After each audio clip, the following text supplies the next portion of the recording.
సభకి నమస్కారం. భక్తులందరినీ కూర్చోవలసిందిగా ప్రార్థిస్తూ పూజ్య గురువుల్ని వేదికను అలంకరించవలసిందిగా వారి పాదములు పట్టి ప్రార్థిస్తున్నాను.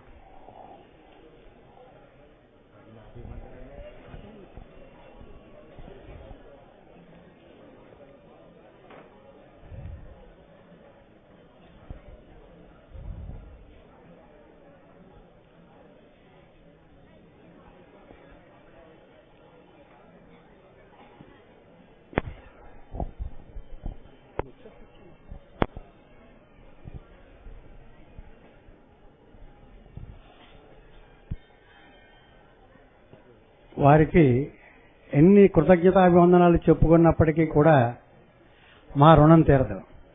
తెల్లారకట్ట బయలుదేరి వైజాగ్ వెళ్ళొచ్చారు. ఇప్పుడు వారు ఇక్కడికి వారి అన్నయ్య గారి అమ్మాయికి నిశ్చితార్థం ఏదో ఉందని చెప్పి, అంటే వారి సొంత విషయాలు చెప్పేస్తున్నాను, నేను మన్నించవలసిందిగా ప్రార్థిస్తున్నాను. అక్కడ అది 2 గంటలకు ఆ ముహూర్తం, అంటే అక్కడికి వెళ్ళి అది అటెండ్ అయ్యి ఇక్కడ మళ్ళీ మనందరినీ నిరాశపరచకూడదని చెప్పి ఇంటికి ఎప్పుడు వచ్చారో, ఎప్పుడు సంధ్యావందనం చేసుకున్నారో, ఎలా వచ్చారో నిజంగా నాకు ఏడుపు వచ్చేస్తాం నిజం చెప్పాలంటే కూడా. అసలు అంత నిజంగా వారికి ఉన్న దాంట్లో మనకి మీద మనకి శ్రద్ధ ఒక 1000 వంతు ఉన్నప్పటికీ కూడా దేశం ఎంత బాగుపడుతుందో నిజంగా అనిపిస్తోంది నాకు. నిజంగా కేవలం మనకి ఏదో చెప్పాలనే తప్ప ఏదో ఇవాళ డబ్బులు ఇచ్చుకున్నాం వాళ్ళ దగ్గరికి, లేకపోతే వెళ్ళకపోతే బాగోదు, ఈ 1000 రూపాయలు 5,000 రూపాయలు కట్ అయిపోతుందేమో అనేది పోనీ వారు ఎప్పుడో రూపాయి ఎవరి దగ్గర తీసుకునే రకం కాదు. పోనీ అసలు అంత కష్టపడి అది రావడం అంటే నిజంగా అది మనకి ఒక మహానుభావుడు కాకినాడలో దొరికినందుకు ఈ దేవాలయానికి నేను నిజంగా చాలా చాలా చాలా ఆనందపడిపోతున్నాను నిజంగా. ఇప్పుడు పూజ్య గురువుల అభిమాని పొట్లూరి అప్పారావు గారు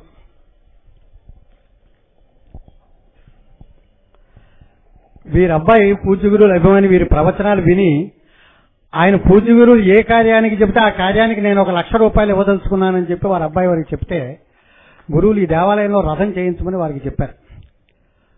అంచేత వారి అబ్బాయి ఆ రథం చేయిస్తున్నారు. 1,00,000 రూపాయలు దేవాలయానికి ఇచ్చి, కేవలం ఈ దేవాలయానికి తెలిసిన వాళ్ళు ఎవరు కాదు, వారు గురువు గారి అభిమాని.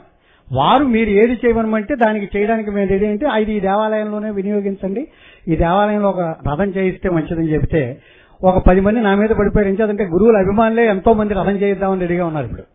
అంచేత మేము గురువు గారు మాకు మాట ఇచ్చారో మాటికి ఇంకా తటిపాతి చేయిద్దరు కానీ లేదమని చెప్పి ఇప్పుడు వారు రథం చేయించడానికి వారు రెడీ అయ్యారు. ఇప్పుడు వారు డబ్బులు తీసుకొచ్చారు. ఇన్ఫాక్ట్ అదే గురువు గారి ద్వారా మీరు ఇద్దరు కానీ గురువు గారి వాళ్ళ ద్వారా తీసుకోవాలి కదా, మేము వారి ద్వారా వచ్చింది తప్ప మా మీద ఏదో అభిమానం మొట్టమొదటి చూపించి వచ్చిన వారు కాదు, వారు పూజ్య గురువుల ద్వారా వచ్చిన వారు. అంచేత వారి ద్వారా ఇవ్వచ్చు అని చెప్పి నేను పూజ్య గురువులకి ఈ దేవాలయాన్ని వారి ప్రవచనాలు చెప్పడమే కాదు, దీన్ని ఒక పునరుద్ధరించాలని, దీన్ని చాలా చాలా చాలా ఇంప్రూవ్ చేయాలని వారు నడుము కట్టారు. దానికి కూడా మళ్ళీ నేను కృతజ్ఞతావందనాలు తెలియజేసుకుంటున్నాను వారికి. అలాగే శర్మ గారు అని చెప్పి పూజ్య గురువుల అభిమాని బ్యాంక్ మేనేజర్ గారు, వారు హైదరాబాద్ లో ఉంటారు.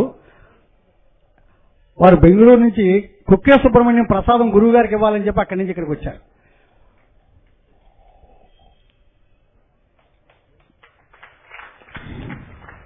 వారు హైదరాబాద్ వాస్తవ్యులు.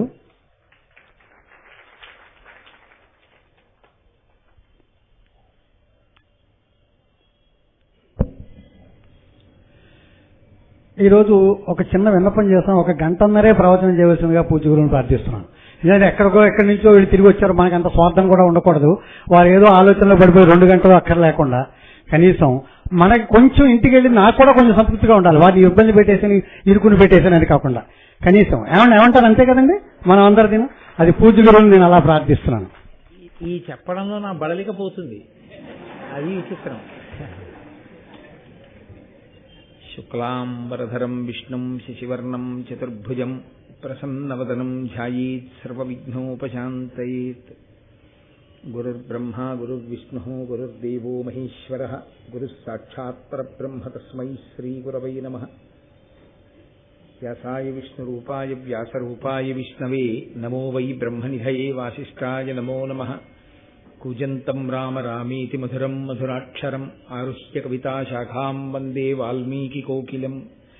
శ్రుతిస్మృతిపురాణానాం ఆలయం కరుణాలయం నమామి భగవత్పాదశంకరం లోకశంకరం. వాగర్ధావివ సంపృక్తం వాగర్ధ ప్రతిపత్తయే జగతః పితరౌ వందే పార్వతీ పరమేశ్వరౌ. సూక్తిం సమగ్రయతన స్వయమైవ లక్ష్మీ శ్రీరంగరాజమహిషీ మధురైః కటాక్షైః వైదగ్ధ్యవర్ణకుణగుంభనగౌరవైర్యాం కండూలకర్ణకుహరాः కవయోధయంతి.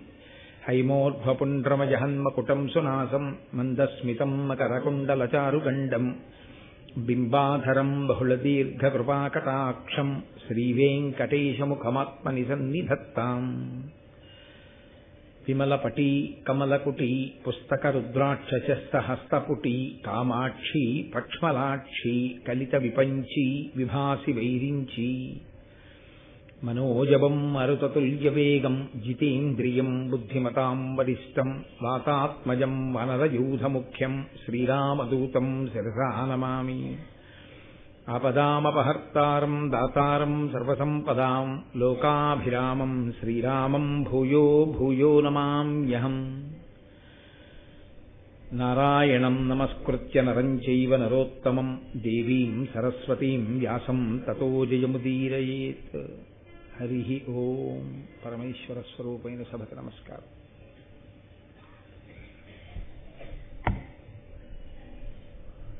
వినత యొక్క దాస్య విముక్తి కొరకు పావులు గరుత్మంతుణ్ణి అమృతం తెమ్మని నిర్బంధించడం, ఆయన అమృతాన్ని తీసుకొచ్చినా కూడా వాళ్ళు ఆ అమృతాన్ని తాగలేనటువంటి స్థితిని పావులు పొందడం ఇత్యాది విషయాలన్నింటినీ విన్నటువంటి ఆదిశేషుడు ఆయన కూడా కద్రువ యొక్క సంతానంలో ఒకడైన వాడే. కానీ ఆయన తీవ్రమైనటువంటి పరితాపమును పొందాడు. మా అమ్మ నా సోదరులు కూడా చాలా ప్రవర్తించకూడనటువంటి విధానంలో ప్రవర్తిస్తున్నారు. ఆ వినతని ఆమె యొక్క కుమారుడైనటువంటి గరుత్మంతుణ్ణి మిక్కిలి ఖేదమునకు గురి చేశారు. ఇటువంటి సోదరులతో నేను కలిసి ఉండను అనుకున్నాడు. అయితే ధర్మపక్షపాతి అయినటువంటి వ్యక్తికి ఎప్పుడూ ఈశ్వరానుగ్రహం ఉంటుంది. ఎవరితో కలిసి ఉన్నాడు ఎవరితో విడిపోయాడు అన్నదానికి ప్రాతిపదిక ధర్మం అయితే దానికి భగవంతుని యొక్క కృప ఉంటుంది. ధర్మము ప్రాతిపదిక కాకుండా దాన్ని ఏ అధికారం కోసమో స్థలాల కోసమో ఐశ్వర్యం కోసమో దెబ్బలాడుకుని విడిపోవడం, దాని పరిణామములు వేరుగా ఉంటాయి. నిన్నను మీరు గజకచ్చపముల యొక్క వృత్తాంతంలో చూశారు. ఆదిశేషుని యొక్క ఖేదము, ఆదిశేషుని యొక్క వ్యతిరేకత సోదరుల యొక్క ప్రవర్తన మీద, వాళ్ళు ధార్మికమైన ప్రవర్తన కలిగిన వాళ్ళు కారు అని. కాబట్టి ఆయన చతుర్ముఖ బ్రహ్మగారి గురించి తపస్సు చేశారు. ఆ తపస్సు కూడా ఒక చోట చేసినటువంటి తపస్సు కాదు. ఆయన గంధమాదన పర్వతం మీద మొదలుపెట్టి బదరీ క్షేత్రంలో, హిమాలయాల మీద, గోకర్ణంలో, పుష్కరారణ్యంలో అత్యంత పవిత్రమైనటువంటి క్షేత్రముల యందు తపస్సు చేశాడు. భారతం చదువుకోవడం, భారతం వినడంలో ఇదొక గొప్ప విషయం. కొన్ని కొన్ని క్షేత్రముల పేర్లు, కొన్ని కొన్ని పర్వతముల పేర్లు స్మరించినంత మాత్రం చేత ఈశ్వరానుగ్రహం కలుగుతుంది. వాటిని తలుచుకోవడం చేత మంగళములు కలుగుతాయి. ఆదిశేషుడు తపస్సు చేసినటువంటి పర్వతములు, క్షేత్రములు అంత గొప్పవి. శ్రీరామాయణంలో కానీ, స్కాంద పురాణంలో కానీ, లేకుంటే మహాభారతంలో కానీ, దక్షిణ భారతదేశంలో తపస్సుకి అత్యద్భుతమైన క్షేత్రంగా మీకు ప్రతి చోట కనపడేటటువంటి క్షేత్రం గోకర్ణ క్షేత్రం. ఎవరి తపస్సు మీరు చూడండి, భగీరథుడు తపస్సు చేసిన, రావణుడు తపస్సు చేసిన, ఆదిశేషుడు తపస్సు చేసిన, ఎవరు తపస్సు చేసినా సాధారణంగా గోకర్ణం యొక్క స్పర్శ ఉంటుంది. అసలు ఆ క్షేత్రం అంత గొప్పది. అక్కడ ఆరాధన చేస్తేనే తల్లిదండ్రులు చంద్రశేఖర భారతీ స్వామి వారు జన్మించారు. అంతటి మహోత్కృష్టమైనటువంటి క్షేత్రం. ఆ క్షేత్రాలకి వెళ్ళడం ఒక ఎత్తు అయితే కనీసం ఆ క్షేత్రాల పేర్లు వినడం ఒక ఎత్తు. అంత గొప్ప విషయం. కాబట్టి ఆయన తపస్సు చేస్తే ఆయన తపస్సుకి మెచ్చుకున్నటువంటి చతుర్ముఖ బ్రహ్మగారు ప్రత్యక్షమయ్యారు. ఏం కావాలి అని అడుగుతారు సహజంగా. నేను మీతో మనవి చేశాను, దేవతలు కనపడితే వెళ్ళిపోరు, కోరిక అడుగుతారు అని. అంటే ఆదిశేషుడు అన్నాడు, తల్లియు నా సహోదరులను మూర్ఖులై ధర్మువు నిచితంబు తప్పి వినతకు ఆ వైనతేయునకు అపకారములు చేసి ఎప్పుడు వారు సహింప కిగ్గు చేయుదురు ఏను రోషితి వారితోడి పొత్తొల్ల తపంబు చేయుచు శరీర భారంబు విడిచగా పరమేష్టీయనవుడు ఆతని సమబుద్ధి కజుడునిచ్చి నిత్య సత్య ధర్మ నిరతుండు అఖిలంబు తల్పనోపునట్టి ధైర్యయుతుడగు ఇది అనన్య విషయము ఈ మహీభారంబు నీవే తల్పవలయు నిష్ఠతోడా. ఆయన బ్రహ్మగారి వంక చూసి అన్నాడు, నా సోదరులు, నా తల్లి కద్రువ, వీళ్ళు వినత పట్ల గరుత్మంతుని పట్ల భేదభావాన్ని కలిగి ఎన్నో ఇబ్బందులు పెట్టారు. ఆ సోదరులలో ఒకడనైన నాకు కూడా ఆ పాపంలో భాగం వస్తుంది. కాబట్టి నాకింక ఈ శరీరంతో ఉండాలి అని లేదు. కానీ ఈ శరీరాన్ని విడిచిపెట్టాలి అంటే ఆత్మహత్య చేసుకోవాలి. అది మహాపాతకం చేయకూడదు. కాబట్టి నేను తపస్సు చేసి ఈ శరీరాన్ని విడిచిపెట్టాలనుకుంటున్నాను. ఇందులో ఒక గంభీరమైన ప్రస్తావన ఉంటుంది. మీరు దాన్ని కొంచెం జాగ్రత్తగా గమనించవలసి ఉంటుంది. అసలు జీవుడు ఇన్ని జన్మలు ఎందుకు తీసుకుంటూ ఉంటాడు, ఎందుకు ఇన్ని శరీరాలు పుచ్చుకుంటాడంటే మూడిటి చేత దోషములు జరుగుతుంటాయి. ఒకటి, శరీరము చేత దోషం జరుగుతుంది. దీంతో చెయ్యకూడని పనులు చేస్తాడు. దీంతో ఎర్ర పువ్వు తొక్కాడు అనుకోండి, ఒక మహాపాపం దీని ఖాతాలో పడుతుంది. పాదం వెళ్లి గోవుకి తగిలిందనుకోండి, ఒక మహాపాపం.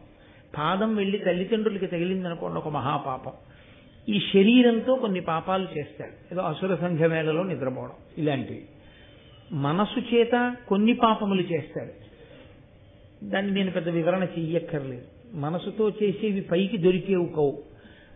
లోపల ఏదో చూస్తాడు, ఒక వస్తువు, ఇది నాదైతే బాగుండు అనుకుంటాడు. అలా అనుకోవడం మానసికంగా చౌర్యం చేయడంతో సమానం. కాబట్టి మనసు చేత చేసిన దోషాలుంటాయి. మూడవది, వాక్కు చేత చేసిన దోషాలుంటాయి. ఈ జన్మలో వేదాంత శ్రవణం చేయడం, ఈ జన్మలో మహాభారత శ్రవణం చేయడం వల్ల కలగవలసిన బుద్ధి ఏది అంటే, ఏ మూడిటి చేత పాపము చెయ్యడం వలన మళ్లీ మళ్లీ శరీరమును పొందవలసినటువంటి దుర్గతిని పొందామో ఆ దుర్గతిని పోగొట్టుకోవడానికి ఈ మూడిటినే తిప్పి వాడాలి. మళ్ళీ ఈ శరీరాన్ని తీసుకెళ్లి దేవాలయంలో కూర్చోబెట్టడం, ఈ శరీరాన్ని తీసుకెళ్లి గుడి చుట్టూ తిరుగని చెప్పడం, ఈ శరీరంతో వెళ్లి ఈశ్వరుడి పల్లకి పట్టుకో అని చెప్పడం, ఈ చేత్తో ఇన్ని పువ్వులు తీసి ఈశ్వరుడి పాదాల మీద వేయడం, ఈ తల ఉంచి పరమేశ్వరుడి పాదాలకు తగిలేటట్టు నమస్కరించడం, మహాత్ములు కనపడినప్పుడు స్వర్ణదండం పడిపోయినట్టు నేల మీద పడి వారికి నమస్కారం చేయడం, మనసు చేత పరమేశ్వరుణ్ణి చింతన చేస్తూ ఉండడం, మహాత్ముల యొక్క వైభవాన్ని ఆలోచన చేస్తూ ఉండడం, వాక్కు చేత భగవంతుని యొక్క కీర్తన చేస్తూ ఉండడం. ఏ మూడిటి చేత పాపం జరిగిందో ఆ పాపాన్ని మళ్ళీ ఈ మూడిటినే ఈశ్వరుని యందు మీరు న్యాసము చేసి ఆ పాపములను కాల్చవలసి ఉంటుంది. అది అసలు నమః అన్న మాటకి యథార్థమైన అర్థం ఏమి అంటే, మళ్ళీ ఈ మూడిటి చేత చేసిన ఏ పాపముల వలన మళ్లీ మళ్లీ జన్మలను పొంది కష్టములను సుఖములను ఎదుర్కొంటూ బాధపడుతున్నాడో అందులోంచి బయటపడడానికి ఈ మూడిటి చేతనే తిరిగి పుణ్యకార్యములను చేసి ఆ పాప పంజరము నుండి బయటపడాలి. బయటపడి సాత్విక బుద్ధితో కూడినటువంటి భక్తితో కూడిన కర్మాచరణము వలన పండడం వల్ల కలిగేటటువంటి జ్ఞానము వలన అద్వైత సిద్ధిని పొంది ఇక్కడే ఇప్పుడే పునరావృత్తి రహిత శాశ్వత శివ సాయుధ్య స్థితిని పొందగలిగినటువంటి వైభవాన్ని పొందగలిగి ఉండాలి. అందుకొరకు ఈ మూడిటిని వాడతారు. ఆదిశేషుడు ఇప్పుడు ఈ శరీరంతో ఏం చేయాలి? ఇంత పాపం సోదరులతో కలిసి పుట్టినందుకు వచ్చింది. ఇంక ఈ శరీరం ఉన్నంతకాలం ఆ పాపం ఉంటుంది. కాబట్టి ఈ శరీరాన్ని విడిచిపెడతాను. ఎలా విడిచిపెడతాను? ఇంకొకలా విడిచిపెడితే మళ్ళీ కొత్త పాతకం వస్తుంది, ఆత్మహత్యా దోషం. పరమేశ్వరుడు గురించి తపిస్తుంటారు. తపించడంలో ఈ శరీరం కొంత ఖేదపడుతుంది, ఈ శరీరం కొంత భగవంతుని యందు నిమగ్నం అవుతుంది. అలా కూర్చోవాలి, దేనికి జంకకూడదు. మనసు ఆయన యందు లగ్నం అవ్వాలి, వాక్కు ఆయననే స్తోత్రం చేస్తూ ఉండాలి. ఈ మూడు ఏకీకృతం అవడాన్నే తపస్సు అని పిలుస్తారు. తత్పాపమును పోగొట్టుకోవడానికి ఈ మూడిటిని ఏకీకృతం చేశాడు. మనం చేసినా అదే చేయవలసి ఉంటుంది. ఇప్పుడు బ్రహ్మగారు ప్రత్యక్షం అయ్యారు. నీకేం కావాలని అడిగారు. నాకేం ప్రత్యేకమైన కోరిక లేదు, జరగవలసిన అపరాధం పెద్దది జరిగిపోయింది. కాబట్టి ఇలా తపస్సు చేస్తూ శరీరం వదిలేస్తాను. వదిలిపెట్టేస్తే నేను తిన్నగా నేను చేసి ఉండకపోవచ్చు, కానీ మా అమ్మ మాటకు కట్టుబడి నా సోదరులు చేసిన తప్పు పనిలో నాకు కూడా బాగా ఉన్నట్టే లెక్క. ఆ పాపం నుంచి వినిర్ముక్తుడనవుతాను అన్నాడు. అంటే చతుర్ముఖ బ్రహ్మగారు వెంటనే ఒక చిరునవ్వు నవ్వి అన్నారు, నువ్వు నిత్య సత్య ధర్మ నిరతుండవు. నీకు సత్యమునందు ధర్మమునందు తాపత్రయం ఉంది. ఎప్పుడైతే నీకు అసలు అటువంటి తాపత్రయం ఉందో, ధర్మం కోసం నీకు బాధ బెంగ ఉన్నాయో, సత్యం కోసం బాధ బెంగ ఉన్నాయో, అప్పుడే నీ పాపం కాలిపోయింది. నిత్య సత్య ధర్మవ్రతుడైనటువంటి వాడు దేన్నైనా భరించగలిగినటువంటి స్థితిని పొందుతాడు. ఆదిశేషుడు సోదరులు ఇలా ప్రవర్తిస్తున్నారని ఆయనకున్న బలానికి ఆయనే చంపేయచ్చు సోదరుల్ని, కానీ చంపలేదు, భరించాడు. భరించి మళ్ళీ కొత్త పాపం తెచ్చి నా ఖాతాలో వేసుకోవడం ఎందుకు, తపస్సు చేత నా పాపం పోగొట్టుకుంటా అన్నాడు. ఇంత భరించగలిగిన శక్తి ఉన్నదే, ఇది పనికి రావాలి. ఇప్పుడు దాన్ని వాడుకోవాలి దేవతలం, అంతేకాని నువ్వు శరీరం వదిలేస్తే ఏం కలిసి వస్తుంది? నేను నిన్ను ఆజ్ఞాపిస్తున్నాను, నువ్వు ఒక బృహత్తరమైన కార్యాన్ని చెయ్యాలి. ఈ భూమినంతటినీ నువ్వు నీ పడగల మీద భరించి ఉంచు. ఇంత ఓర్పున్నవాడు, నిత్య సత్య ధర్మ వ్రతుడైన వాడే భూమి భారమును భరించగలడు అనగా మీరొక్క విషయాన్ని జ్ఞాపకం ఉంచుకోవాల్సి ఉంటుంది. భూమికి భారం ఎప్పుడు అంటే, భూమికి మామూలుగా ఉండేటటువంటి బరువు చేత బరువు భూమికి ఉండదు. ఇంతమంది ఉన్నారు కాబట్టి బరువు ఎక్కువైందండి, ఇందులో ఓ ఇద్దరిని తగ్గించేస్తే బరువు తక్కువ అవుతుందండి అని ఉండదు భూమికి. భూమికి బరువు దేని వలన అంటే, ధర్మనిరతిని మనుష్యుడు విడిచిపెట్టినా, సత్యనిష్టని మనిషి విడిచిపెట్టేసినా భూమికి బరువు అవుతుంది. చూడండి, నేనే అన్నం క్యారేజీలో పట్టుకుని వెళ్తున్నాను అనుకోండి, నాకు కొంచెం ఆకలిగా ఉందనుకోండి, తేలిగ్గా ఉంటాను. నేను పట్టుకెడుతున్నా అంటే నేను మోస్తున్నానని ఈ అన్నం నేను తినేశాను, తినేగానే నాకు బరువుగా ఉంటుంది. చేతిలో పట్టుకున్నప్పుడు నేనే మోసాను, కడుపులో పట్టుకున్నప్పుడు నేనే మోసాను. కానీ ఆ అన్నం కడుపులో పెడితే నాకు బరువుగా అనిపించి కన్నులు మూతపడినట్టు పాపాచరణము మనుష్యులు చేస్తుంటే, సత్యమును విడిచిపెట్టేస్తే భూమికి బరువు అవుతుంది. బరువు అయితే భూమి ఎవరికి చెప్తుంది అంటే, రక్షణ చెయ్యవలసిన వాడు స్థితికారుడు విష్ణువు కాబట్టి ఆయనకి చెప్తుంది. నేను ఈ భూభారమును మొయ్యలేకపోతున్నాను అంటుందంటే, పాపమును నేను భరించలేకపోతున్నాను. అప్పుడు ఈశ్వరుడు ఏం చేస్తాడంటే, అవతార స్వీకారం చేస్తాడు. ఎవరు అధర్మము పెచ్చరిల్లడానికి కారణమై ఉన్నారో వాళ్ళని చెనకుతాడు. అది కూడా అనుగ్రహమే అవుతుంది. అప్పుడు అది అవతారమునకు కారణమవుతుంటుంది. అవతారము అంటే ఈశ్వరుడు కిందికి దిగి వచ్చుట అని. కాబట్టి భూమి భారము తగ్గాలంటే, భూమి భారమును పంచుకోవడానికి ఎవరు సమర్థుడు? సత్యధర్మములతో ఉన్నటువంటి వాళ్ళు భూమి మీద ఉంటే భూమాత సంతోషిస్తుంది వాళ్ళు ఉన్నారు అని. అంత గొప్ప సత్యధర్మవ్రతుడవైనటువంటి నువ్వు ఈ భూభారమును మొయ్యడానికి తగినవాడివి కాబట్టి నీ పడగల చేత ఈ భారమును వహించు అని ఆయన ఒక సలహా చెప్పాడు బ్రహ్మగారు.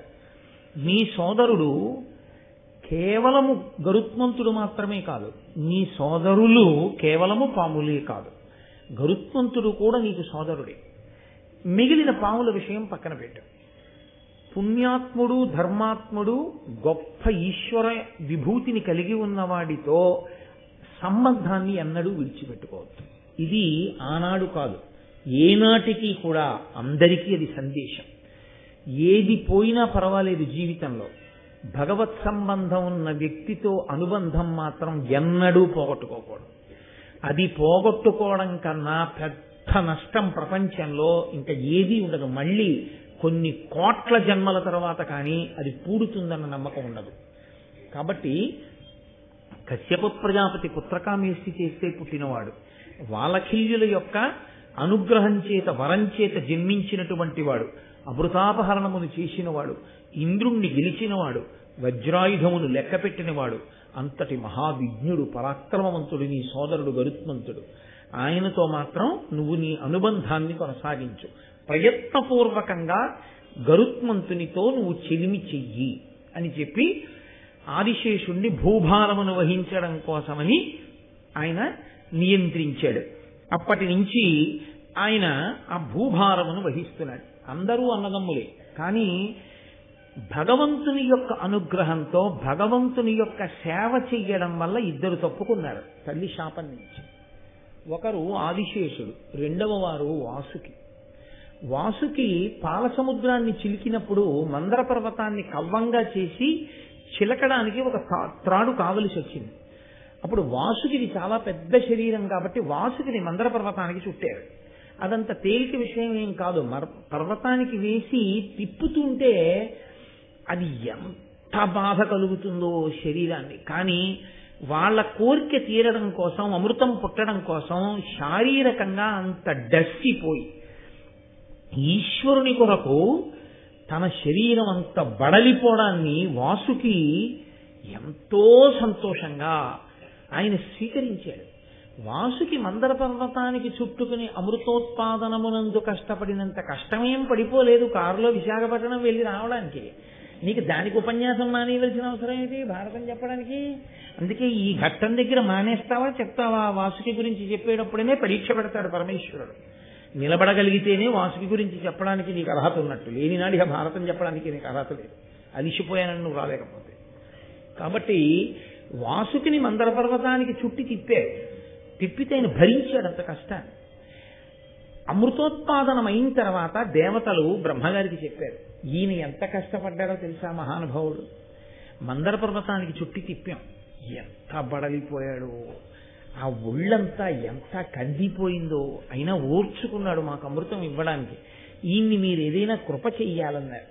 అంటే బ్రహ్మగారు అన్నారు, వీళ్ళ అమ్మ శాపం ఉంది, పావులన్నీ జనమేజయుడు చేసేటటువంటి యాగంలో అగ్నిహోత్రంలో పడి మరణించాలి, కానీ ఇతను చేసినటువంటి దైవ సేవ వలన ఇతన్ని మినహాయిస్తున్నాను, ఇతను పడడం, ఇతనికి అలా యాగంలో పడి మరణించవలసినటువంటి అగత్యము ఇతనికి కలగదు. అంటే వాసుకి పొందాడు అని కాదు మీరు తెలుసుకోవలసింది. ఇక్కడ ఒక పెద్ద తాత్పర్యం ఒకటి ఉంటుంది. ప్రమాదము అని ఒక మాట శాస్త్రంలో. ప్రమాదము అన్న మాటకు అర్థం ఏంటంటే దైవము చేత మనం చేసినటువంటి కర్మ లెక్కింపబడి కాలమునందు మీకు మీరుగా రక్షణ చేసుకోలేని స్థితిలో వచ్చేటటువంటి ఒక సంఘటన వలన కలిగేటటువంటి బాధకు ప్రమాదమని పేరు. ఏ జన్మలోనో పడుకున్న కుక్కని కర్ర పెట్టి కొట్టాడు, ఆ కుక్క ఏడుస్తూ పోయింది, ఈశ్వరుడు లెక్కలో వేసుకున్నాడు. నిష్కారణంగా నిద్రపోతున్న కుక్కని కర్రతో కొట్టి బాధ పెట్టాడు. ఏమిటి విరుగుడు? ఈ జన్మలో వీడిని కుక్క నిష్కారణంగా కరవాలలా వెళ్ళిపోతుంటే 6 నెలలు వీడు అరటిపండు తినాలన్నా బెంగెట్టుకోవాలి. కాబట్టి ఇప్పుడు ఈశ్వరుడు ఇవాళ కుక్క కరవాలి అని నిర్ణయం చేసేసాడు. ఈయన ఏదో సంతోషంగా నేను అలా తెల్లవారుజామున కాసేపు నడిచొస్తాననుకుని నేను బయలుదేరుతున్నాడు. భౌవని కుక్కొచ్చి మీద పడిపోతోంది తెలియదు. కానీ ఈశ్వరుడు ఏం చేస్తాడంటే అప్పుడు మీరున్న పరిస్థితి, మీరు చేసినటువంటి అపారమైన పుణ్యకర్మ, భగవంతునితో మీరు పెంచుకున్న సాన్నిహిత్యము, మీ గొప్ప భక్తిని లెక్కలోకి తీసుకుంటాడు.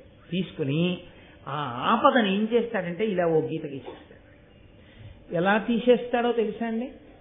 దాన్ని కుక్కొచ్చి మీద పడబోతుంది, మీరు భయపడిపోయారని అలా ఉండిపోతారు. మీరు చూడరు, చీకట్లో ఆ మేడ మీద ఆ పక్కన ఎవరో ఒక ఆయన ఉంటాడు, ఆయన చై అని అరుస్తాడు, ఆ అరుపుకి కుక్క పారిపోతుంది.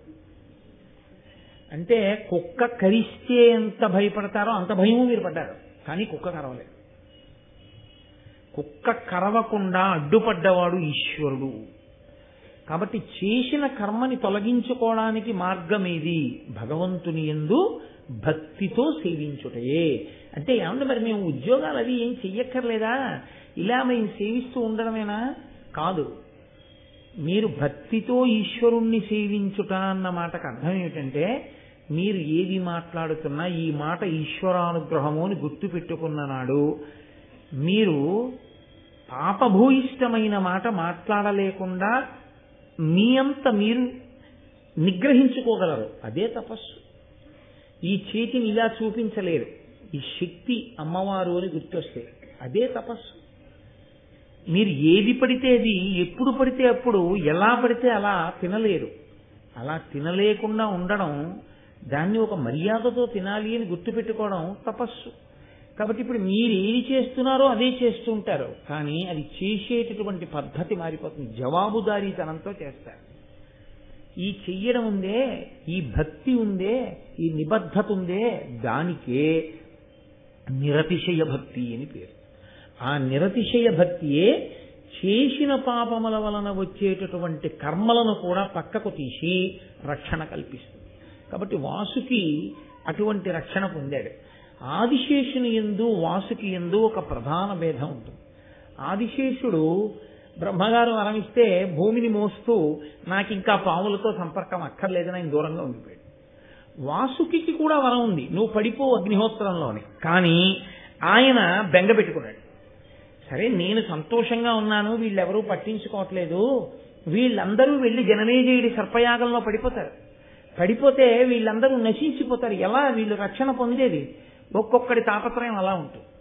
అన్నగారి గురించి తమ్ముడికి అక్కర్లేదు, ఎప్పుడూ పట్టించుకోడు తమ్ముడు అన్నగారి గురించి.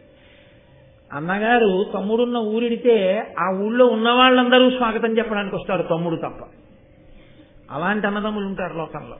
అన్నగారు మాత్రం స్మరిస్తూ ఉంటాడు ఆ తమ్ముడు వృద్ధిలోకి రావాలని, 10 మందిలో చెప్పుకోలేకపోయినా. అలాంటి అన్నదమ్ములలో తమ్ముడికి అన్నయ్య ఎక్కర్లేకపోయినా తమ్ముడి గురించి ఆలోచించే అన్నయ్య ఉన్నట్టు, తనకి అవసరం లేకపోయినా మిగిలినటువంటి పావులన్నిటి గురించి వాసుకి బాధపడుతున్నాడు. ఆయన బంధుప్రీతి అటువంటిది. కాబట్టి ఆయన అన్నాడు, చిరముగ బ్రహ్మకుం తపము చేసి అనంతుడనంత ధారుణీభరగుర కార్యయుక్తుడయి పన్నగ ముఖ్యుల పొత్తువాసి చిచ్చర తనయంత నుండి మరిచేర్చి తలంపడ యొక్కనాడు దుర్భరతర దందశూకకుల భావి భయ ప్రవిఘాత కృత్యముల్. ఆదిశేషుడు బ్రహ్మగారి దగ్గర వరం పొందాడు, హాయిగా సంతోషంగా భూమిని మోస్తూ ఆయన ఆజ్ఞ ఔదల దాలుస్తూ ఉండిపోయాడు. యువతల నా సోదరులకు వచ్చేటటువంటి కష్టం గురించి ఆయన ఆలోచించట్లేదు. ఏదో ఒకనాడు మొదలు పెట్టేస్తాడు జనమేజయుడు సర్పయాగాన్ని. ఇవాళ కాకపోతే రేపు, రేపు కాకపోతే ఎల్లుండి. ఎప్పుడంటే కృతయుగంలో ఇచ్చింది ఆవిడ శాపం. ఎప్పుడు చేశాడు యజ్ఞం? కలియుగ ప్రారంభంలో చేశాడు. ఒక్కసారి ఇచ్చిన శాపవాక్కు కట్టి కొడపవలసిందే. అనుభవంలోకి రావడానికి పాపం ఎప్పుడు వస్తుందో ఆవిడకి తెలియదు, ఎప్పుడైనా వస్తుంది. యుగాలు మారిపోయినా జీవుడి ఖాతాలో పడిపోయింది ఉండిపోతుంది అంతే. అదే పోవడమన్నదేం ఉండదు, వచ్చి తీరుతుంది ఆపద రూపంలో. వీళ్ళు పట్టించుకోవట్లేదు, ఎప్పుడు వస్తుందో తెలియదు. కాబట్టి ఎప్పుడు సర్పయాగం జరుగుతుందో, ఎప్పుడు సర్పయాగంలో వీడు పడిపోతాడో నాకు అర్థం కావట్లేదు. పైగా జనమేజయుడన్న పేరుతో ఉన్నవాడు ఒక్క ఈ జనమేజయుడే అని మీరు అనుకోకండి. భారతంలో 9 జనమేజయుడు ఉన్నారు. ఒక్క జనమేజయుడన్న పేరుతో 9 మంది వ్యక్తులు ఉన్నారు. 9 సార్లు వస్తారు జనమేజయుడు. అందులో చిట్టకెవరి 9వ జనమేజయుడు ఈ జనమేజయుడు. కాబట్టి జనమేజయుడు సర్పయాగం చేయడం అంటే జనమేజయుడు అన్న పేరున్నవాడు ఏ కారణానికి ఎప్పుడు ఏం చేస్తాడో వాళ్ళు వస్తూనే ఉంటారు. కురువంశ ప్రారంభం నుంచి వచ్చారు వాళ్ళు. కానీ కలియుగం ప్రారంభంలో జనమేజయుడికి వచ్చింది ఆలోచన సర్పయాగం చేద్దామని. కాబట్టి ఇచ్చిన వాక్కు ఎప్పుడో అనుభవంలోకి వస్తుంది. వీళ్ళు పట్టించుకోవట్లేదు. అవతల ఆదిశేషుడు పట్టించుకోడు. వీళ్ళందరూ ఎప్పుడు చచ్చిపోతారో అన్న బెంగగా ఉంది అని వాసుకి ఏడుస్తున్నాడు. ఐరావతాదులు అని ఆ జాతి పావులన్నింటినీ పిలిచి ఆయన తన బాధ వ్యక్తం చేస్తున్నాడు. వ్యక్తం చేస్తుంటే వీళ్ళు దుందుడుకు స్వభావం, అందుకే క్రూరులు అన్నాడు బ్రహ్మగారు. దుష్టమైన రూపమున్న వాళ్ళు, క్రూరమైన మనసున్న వాళ్ళు, భూమికి భారమైన వాళ్ళు, వీళ్ళు చచ్చిపోతే నష్టం లేదు అన్నాడు ఆయన. వాళ్ళకి ఎంత మంచి మాట చెప్పినా తలకెక్కదు. తలకెక్కకపోవడమే అన్నిటికన్నా అత్యంత ప్రమాదకరమైన విషయం. భూమికి భారం ఎప్పుడవుతాడంటే తనకి తెలియకపోవడం ఎన్నడూ తప్పు కాదు. ఒకడు చెప్తే తలకి ఎక్కించుకొని వాడే భూమికి భారం. రావణాసురుడికి తెలియకపోవడం తప్పు కాదు, ఎంతమంది చెప్పినా వినకపోవడమే భూమికి భారం అయ్యాడు. కాబట్టి వాళ్ళన్నారు, ఏంటనయా అంత బెంగ పెట్టుకుంటావు? జనమేజయుడు యాగం చేస్తే, యాగం చేసేవాడు ఆయన నీటి పాడు చేయడం మనకి రాదా? బోల్డ్ మార్గాలని యాగం పాడు చేసేయడానికి. జనమేజయుని చేయు సర్పయాగమునకు విఘ్నమందరము కావింతుము, అతడు ధర్మార్థికావున దారుణీసురులమై అడుగదము ఇదియు చేయకుమనియును, కొందరమతనికి కూర్చు మంత్రులమునై ఈ క్రతుక్రియ చేసి ఇహపరములకు పెక్కు దోషంబులని హేతువులు చూపియుడిగినంత అందరనొక్క మొగిన భక్ష్య భోజ్య లేహ్య పానీయముల మీద సదములోని విప్రజనుల మీద వెగడుపడగ పారి వెరపింత ఒజ్జలు తత్ప్రయోగ విధులు తప్పి పరవా. ఏమిటనయా అంత బెంగ పెట్టుకుంటావు? జనమేజయుడు యాగం మొదలుపెట్టాడు అనుకో, మనకి కామరూపం ఉంది, మనం బ్రాహ్మణ వేషాలు వేసుకుంటాం. జనమేజయుడికి బ్రాహ్మణులంటే భక్తి, కాబట్టి మనం బ్రాహ్మణ వేషాలతో పెడతాం. విడితే బ్రాహ్మణులు వచ్చారని స్వాగతం చెప్పి కూర్చోబెట్టి ఏమిటంటాడు, చాలా తప్పు, ఇలాంటి యాగం చేయకూడదు. ఇటువంటి యాగం చేశావా నీకు రెండూ పోతాయి, ఇహము పోతుంది, పరము పోతుంది. ఇక్కడ సుఖం ఉండదు, పైలోకాల్లో సుఖం ఉండదు. రెండు పోయే యాగం ఎందుకు చేస్తావు? ఎవడైనా యాగం ఎందుకు చేస్తాడు? ఇహము పరము కొరకు చేస్తాడు. ఇక్కడ లోకం బాగుండాలి, పైన ఊర్ధ్వలోకాల వాసన దొరకాలి, అందుకు చేస్తారు యాగం. నువ్వు చేసే యాగం రెండూ పోగొట్టేస్తుంది, ఇలాంటిది ఎందుకు చేస్తావు అని మనం చెప్దాం. బ్రాహ్మణ భక్తితో యాగం చేయడం మానేస్తాడు. ఒకవేళ వినడనుకో, మనలోనే కొంతమందిని ఆంతరంగికులైనటువంటి మంత్రుల వేషాలు వేసుకుందాం. కామరూపులం కాబట్టి మంత్రుల మాట కాదనడుగా, ఆంతరంగికులు వాళ్ళు చెప్పిన మాట వింటాడు. వెళ్ళి పరమ ప్రేమతో జనమేజయ తప్పు, ఇటువంటి యాగం చెయ్యొద్దు అని చెప్దాం, వింటాడు. ఇంకా వినలేదనుకో, యాగం మొదలెట్టి ఋత్విక్కులు కూర్చుంటారు. భక్ష్యము, భోజ్యము, లేహ్యము, చోష్యము, తినేవి, తాగేవి, నాకేవి, తప్పరించేవి ఇవన్నీ ఉంటాయిగా, వాటన్నింటి మీద పాకేద్దాం మనందరం. మనం అందరం పాకేస్తే విషతుల్యం అయిపోతుంది. దాన్ని హవిస్సుగా ఇవ్వరుగా. అక్కడ హవిస్సు పాత్ర ఉంటుంది, నేతి పాత్రలు ఉంటాయి, వాటన్నిటి మీద పాకేద్దాం. ఇంకెందుకు ఇస్తాడు? హవిస్సు యాగం అయిపోతుంది. అంతేకాదు, వజ్జలు, వజ్జ అంటే ఉపాధ్యాయుడు, వజ్జ ప్రకృతి వికృతి, వాళ్ళు కూర్చుని ఉంటారు యాగం చేద్దామని. వెళ్ళి వాళ్ళ మీద పడదాం, పడి వాళ్ళ మీద పాకుదాం, తలలెత్తి భుస్ అందాం, వాళ్ళు లేచి పారిపోతారు. దీక్షలో ఉన్నవాడు లేచి పారిపోకూడదుగా. దీక్షలో ఉన్నవాడు పీటల నుంచి లేచిపోయి పరిగెత్తిన తర్వాత ఇంకా దీక్షాభంగం అయిపోయిందిగా, ఇంకెక్కడి యాగం పోయిందిగా. ఏమిటనయా దంగెట్టుకుంటాం? వదిలిపెట్టేది, దాని గురించి ఏం భయం లేదు. జనమేజయుడి యాగం మొదలు పెడితే జనమేజయుడి యాగం పాడు చేయడానికి మనకి ఇన్ని ఆలోచనలు ఉన్నాయి. అంటే అందులో ఉన్న కొంతమంది పెద్దలు అన్నారు, మీరు చాలా తేలిగ్గా చెప్తున్నారా, ఒకసారి బ్రాహ్మణుడు మంత్రోచ్చాటనం చేసి అగ్నిలోకి మనం పడిపోవాలి అని ఆయన సంకల్పం చేసిన వెంటనే అపకారం చెయ్యడానికి వెళ్ళిన మనం ఎక్కడున్నామో వెతుక్కుంటూ వస్తాయి అగ్నికీలలు తినడానికి. నువ్వు వాళ్ళ మీద పాకడం కాదు, నీ మీదకి అగ్ని పాకుతుంది. ఎందుకంటే అగ్నికి వ్యాపించే గుణం ఉంది, అందుకే అశ్వశబ్దంతో పిలుస్తారు దాన్ని. గమనము చేత వ్యాపిస్తుంది. అగ్ని వ్యాపించే గుణం లేకపోతే ఇక్కడ అంటుకున్న అగ్ని ఎక్కడి వరకో వెళ్ళిపోతుంటుంది. అరణ్యంలో అగ్ని అంటుకుంటే అరణ్యాన్నంతటినీ కాలుస్తుంది, వ్యాపిస్తుంది. కాబట్టి అసలు మనం ఆ ప్రాంగణంలోకి వెళ్ళగానే వాళ్ళు మంత్రోచ్చాటనం చేస్తే మనం ఎక్కడ దాక్కున్నామో వెతుక్కుని మరీ వచ్చి పట్టుకుని లాక్కుపోయి కాల్చేస్తుంది. కాబట్టి నువ్వు లేదు దాని మీద పాకడం ఏమిటి, బ్రాహ్మణుల మీద పడడం ఏమిటైనా మతుందా నువ్వు చేసే ఆలోచనకి? ఏమి బాగులేదు నీ చెప్పినటువంటి మాట అంటే. ఆయన వాసుకి తెల్లబోయి వింటున్నాడు. ఎలా మరి దీనికి పరిష్కారం ఎలా కుదురుతుంది, వీళ్ళు ఎలా రక్షింపబడతారు? అందులో ఏలాపుత్రుడు అని ఒక పాము, ఆయన హఠాత్తుగా లేచి ఓ మాట అన్నాడు. కద్రువ మనందరికీ శాపం పెట్టిన రోజు రాత్రి కద్రువ ఒడిలో తల పెట్టుకుని నిద్ర రాకపోయినా నిద్ర వచ్చినట్టుగా నటించి పడుకుని ఉన్నాను నేను. ఆ సమయంలో ఒక ఆశ్చర్యకరమైన సంఘటన జరిగింది. బ్రహ్మగారి దగ్గరికి దేవతలందరూ వెళ్ళారు. వెళ్ళి మహాపరాక్రమవంతులు కదా పాములు, అంత పరాక్రమవంతులైన జాతిని తన అధర్మానికి, తన అసత్యానికి చనిపోమ్మని కద్రువ ఎలా శపించిందయా? ఆవిడిచ్చిన వాక్కుకి పాముల జాతి అంతా నశించిపోవడమే. ఇంత బలవంతులైనటువంటి పాములందరూ పడిపోయి నశించిపోవలసిందే. అందులో ఆదిశేషుడున్నాడు, వాసుకి ఉన్నాడు, మహానుభావులు ఉన్నారు, వీళ్ళందరూ కూడా మడిసిపోతారా అని అడిగారు దేవతలు. అడిగితే వాళ్ళతో బ్రహ్మగారు అన్నారు, క్రూరాకారుల జగదపకారుల పన్నగుల దల్పగానోపని ఈ దారునికి హితంబుగా దుష్టోరగ సంహారమిప్పుడొడబడవలసెన్. అసలు కద్రువ నోటి వెంట ఆ మాట వచ్చేటట్టుగా ప్రేరణ ఎందుకు చేశామో తెలుసా? మీకెవరికి తెలీదు.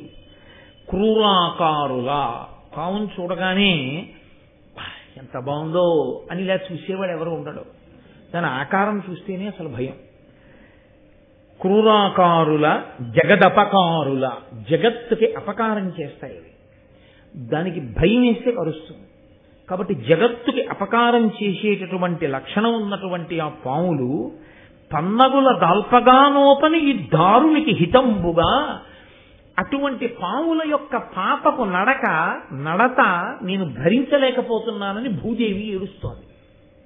అందుకని అవన్నీ నశించిపోవాలి. అవన్నీ నశించిపోవడానికే కద్రువ నోటి వెంట ఆ మాట వచ్చింది. కాబట్టి అవి నశించిపోతాయి. అది దేవతలకి ప్రీతికరమే, పావులన్నీ నశించిపోవడం. కాబట్టి నువ్వేం బెంగపెట్టుకోకర్లా, అవి పోని. కానీ ఇందులో దేవతా సర్పములు కొన్ని ఉన్నాయి. అవి దేవతలకు, భూమికి, మనుష్యులకు ఉపకారం చేసేటటువంటివి. అవి పడకుండా, ఆ యాగంలో పడిపోకుండా ఒకానొకప్పుడు వాసుకి చెల్లెలైనటువంటి జరత్కారు వేరొక మునిశ్రేష్ఠుడైనటువంటి జరత్కారుని వివాహం చేసుకుంటుంది. ఇద్దరి పేర్లు జరత్కారే. వారిద్దరికీ కలిపి ఆస్తికుడు అనబడేటటువంటి ఒక ముని పుడతాడు. ఆ ముని వెళ్ళి జనమేజయుడి యొక్క సర్పయాగాన్ని ఆపు చేస్తాడు. ఆపు చేస్తే పాపభూయిష్టమైన సర్పములన్నీ అప్పటి వరకు యాగంలో పడి కాలిపోతాయి. ఆ తర్వాత కొన్ని సర్పములు దేవతలతో చెలిమి చేసినవి, పుణ్యం చేసినవి, లోకోపకారం చెయ్యవలసిన పాములు కొన్ని మిగిలిపోతాయి.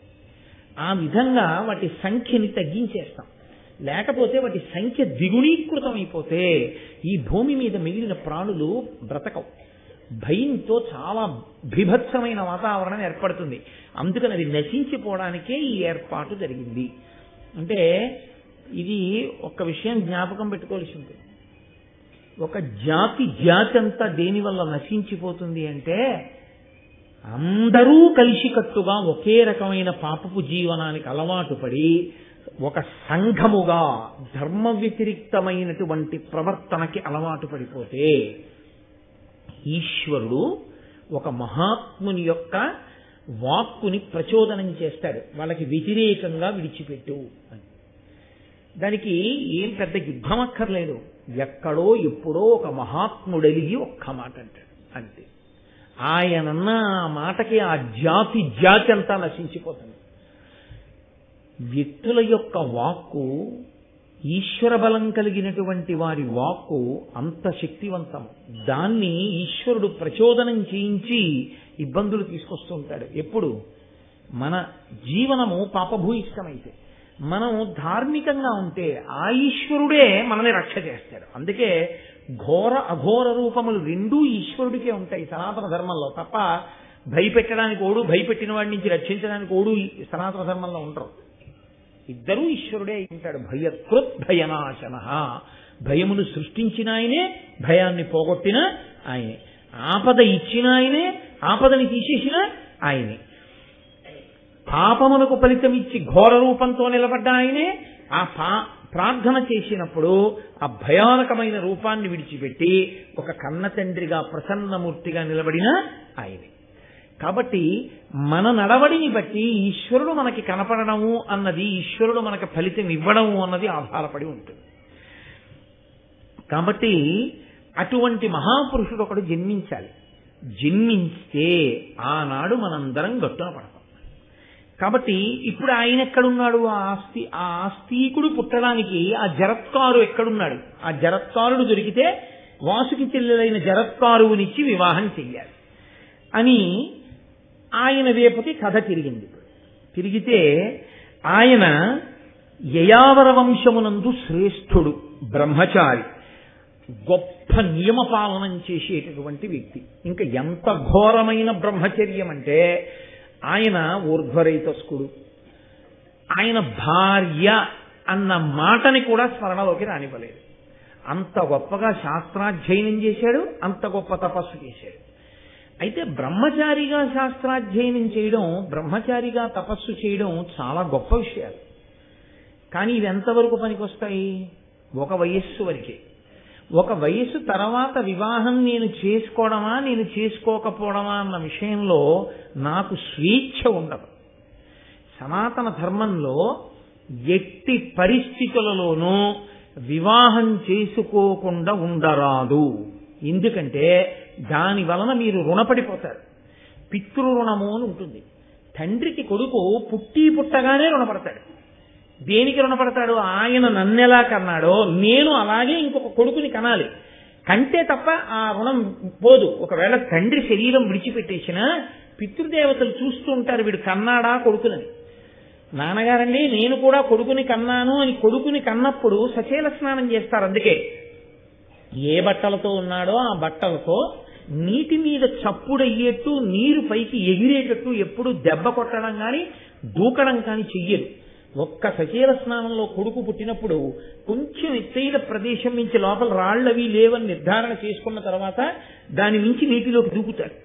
దూకితే శరీరం నీటిలో పడ్డప్పుడు ఒక్కసారి నీరు పైకి లేస్తుంది. ఆ పైకి దబ్బన్న శబ్దంతో పైకి లేచిన నీటి కెరటాన్ని చూసి వీడు పితృరుణం నుంచి విముక్తుడయ్యాడు అని పితృదేవతలు సంతోషిస్తారు. అప్పుడు చేస్తారు సచేల స్నానం. ఇంకొకసారి సచేల స్నానం వేరొక అమంగళకరమైన సందర్భం కాబట్టి నేను దాన్ని అసలు ప్రస్తావన చేయను. మంగళ స్నానం సచేల స్నానం కొడుకు పుట్టినప్పుడు చేస్తారు. కాబట్టి పితృరుణం నుంచి విడుదల పొందాలి. వాడు మహాతపస్వి కావచ్చు, చదువుకున్నవాడు కావచ్చు, గొప్ప తత్వవేత్త కావచ్చు, ఎన్ని తెలిసున్నవాడైనా కావచ్చు, అటు సన్యాసము తీసుకోకుండా ఇటు పెళ్లి చేసుకోకుండా ఉండిపోయిన వాడు భ్రష్టుడవడమే కాదు, వాడి పితృదేవతలు కూడా భ్రష్టులైపోతారు. మహాభారతం తీర్పు చెప్తాను. కాబట్టి నేను పెళ్లి చేసుకోనండి, నాకు వేదాంతం అలవాటైందండి, నేను ఇలా ఉంటానండి, నాది చాలా గొప్ప వ్రతం అండి అన్నవాడెవరో అది చాలా దుర్మార్గమైనటువంటి విధానం. అలా ఉండకూడదు, శాస్త్రం అంగీకరించదు దాన్ని. కాబట్టి ఆ జరత్కారు చేసినటువంటి తప్పేమిటంటే తాను బ్రహ్మచర్యమునందుండి శాస్త్రాధ్యయనం చేశాడు, తపస్సు చేశాడు, గురువుల యొక్క శుశ్రూష చేశాడు. దాని వలన ఆయనకి ఋషి రుణం తీరింది. కానీ పెళ్లి చేసుకోలేదు, చేసుకోకుండా ఉండిపోయాడు. ఘోరం వ్రతములు సలుపుచు దార పరిగ్రహము సేయ తానొల్లక సంసారపు భవభీతి అపార వ్యామోహపాశ బంధచ్యుతుడై. ఆయన భార్యని స్వీకరిస్తే పిల్లలు పుడతారు, పిల్లలు పుడితే సంసారం వస్తుంది, సంసారం వస్తే మాయ కమ్ముతుంది, మాయ కమ్మితే మళ్ళీ పుట్టాలి. కాబట్టి అసలు నేను దారని స్వీకరించాను, నేను పాణిగ్రహణం చేయను, నాకు భార్య వద్దు, గృహస్థాశ్రమం వద్దు అని ఆయన పెళ్లి చేసుకోకుండా ఉండిపోయాడు. ఉండిపోయి ఒక రోజున ఎందుకో ఈశ్వరుడి యొక్క అనుగ్రహం ఒక ప్రాంతంలో తిరుగుతున్నాడు. ఆ తిరుగుతున్నటువంటి సమయంలో అక్కడ కొంతమంది ఆ నీటి సరస్సు ఒకటి ఉంది, ఆ నీటితో కూడినటువంటి ఒక చిన్న సరస్సు. అక్కడ ఔరుగడ్డితో చేయబడినటువంటి దుబ్బులు కొన్ని ఉన్నాయి. ఆ దుబ్బుల యొక్క వేర్లు ఎలకలు కొరికేసాయి. ఒకే ఒక్క వేరుంది, అసలేది గడ్డి దుబ్బు. ఆ గడ్డి దుబ్బుకున్నది ఒక్క వేరు. ఆ ఒక్క వేరుతో ఉన్నటువంటి గడ్డి దుబ్బుకి గడ్డి పరకలు చాలా ఉంటాయి కదండి, ఆ పరకలన్నీ పట్టుకుని కొంతమంది తలకిందులుగా వేలాడుతూ సూర్యకిరణాలు తింటున్నారు.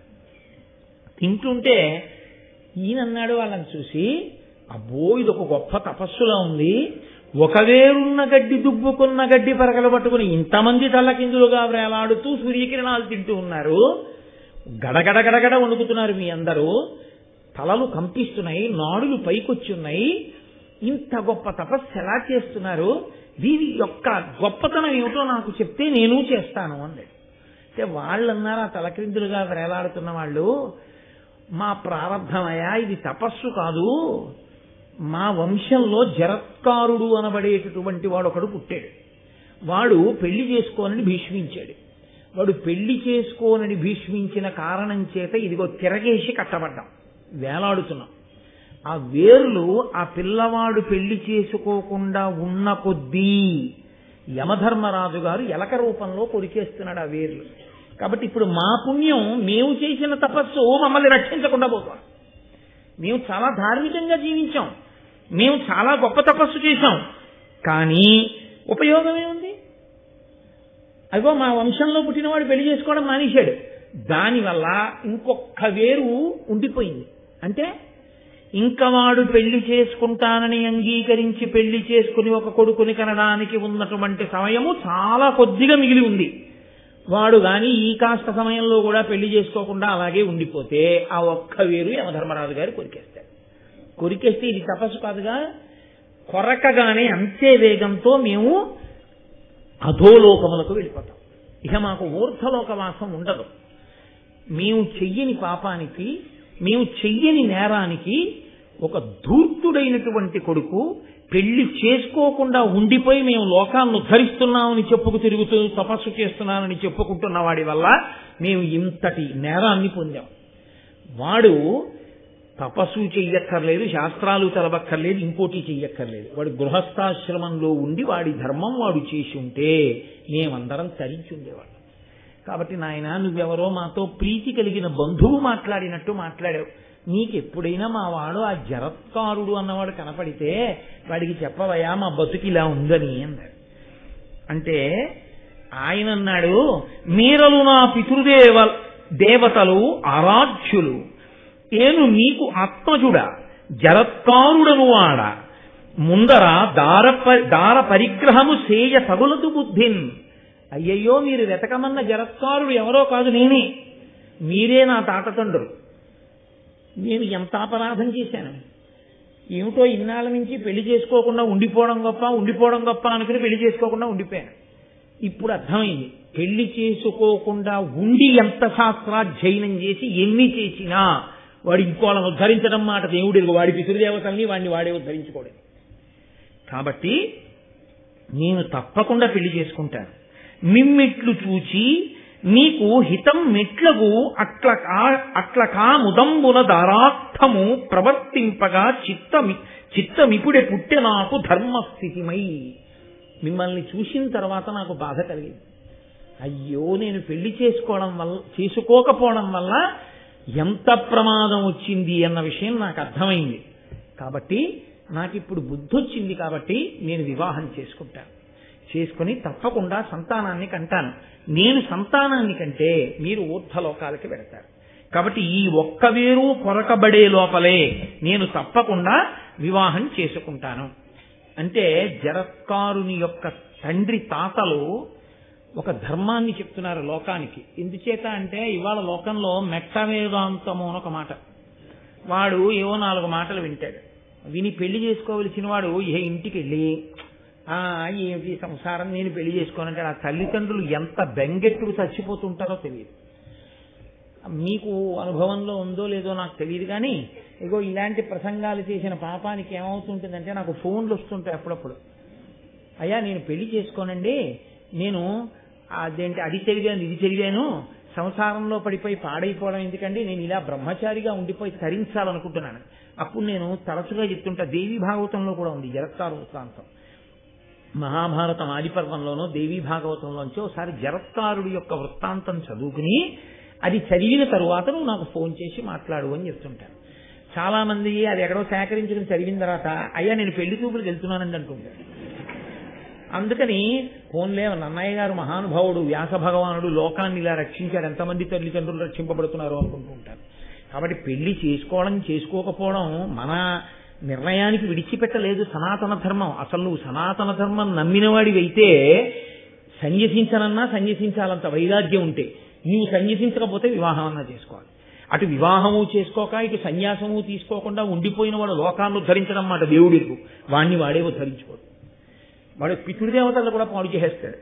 కాబట్టి ఇప్పుడు జరత్కారుని యొక్క తల్లిదండ్రులు అంటున్నారు, ఆ తండ్రి తాతలు అంటున్నారు, తగియడు పుత్రులంబడసి ధర్మవు తప్పక తమ్ము ఉత్తముల్ పొగడగా మన్ మహామతులు పొందుగతుల్ కడు ఘోరనిష్టతో తగిలిత పంబు చేసియును దక్షిణులెమ్ముగ ఇచ్చి యజ్ఞముల్ ఎడగడ చేసియున్ పడయనేర రపుత్రకులైన దుర్మతుల్. యజ్ఞాలే చేయని, యాగాలే చేయని, కోట్ల రూపాయలు దక్షిణలే ఇవ్వని, ఘోర నిష్టతో తపస్సులే చేయని, వివాహం చేసుకుని పిల్లల్ని కని గృహస్థాశ్రమంలో ఉండనటువంటి వాడికి ఎట్టి పరిస్థితులలో స్వర్గద్వారమును చూడనివ్వరు, వాడు అధోగతికే వెడతాడు. కాబట్టి వివాహము చేసుకుని తీరవలసిందే. మహాభారతంలో వ్యాస భగవానుడు మనకు అందించిన సత్యం, నన్నయ్య వంటి ఋషి మనకు అందించినటువంటి సత్యం. కాబట్టి దీనికి వ్యతిరేకంగా వాదించి మనం ప్రయోజనం ఉండదు. మనం పితృరుణాన్ని తీర్చుకోవడానికి గృహస్థాశ్రమమునందు ప్రవేశించవలసిందే. దాన్ని మీరంతా నోరు కొట్టుకు చెప్పక్కర్లేదు, మీతో సహా మేమందరం చేసిన వాళ్ళమే అని మీరు అంటారు, నాకు తెలుసు. కాకపోతే అదొక ఆర్తి, ధర్మమునందు చెప్పేటప్పుడు అదొక ఆర్తితో నేను అంత గట్టిగా చెప్పడం అంతే. కాబట్టి ఇప్పుడు ఆయన వివాహం చేసుకుంటాను అని తల్లిదండ్రులు ఆ తండ్రి తాతలతో అన్నాడు, నేను చేసుకుంటాను, కానీ నాన్నగారు నాకు ఒక్క కోరిక, నాకు ఏ పేరుందో ఆ పేరే ఉన్న పిల్ల దొరికితే చేసుకుంటాను.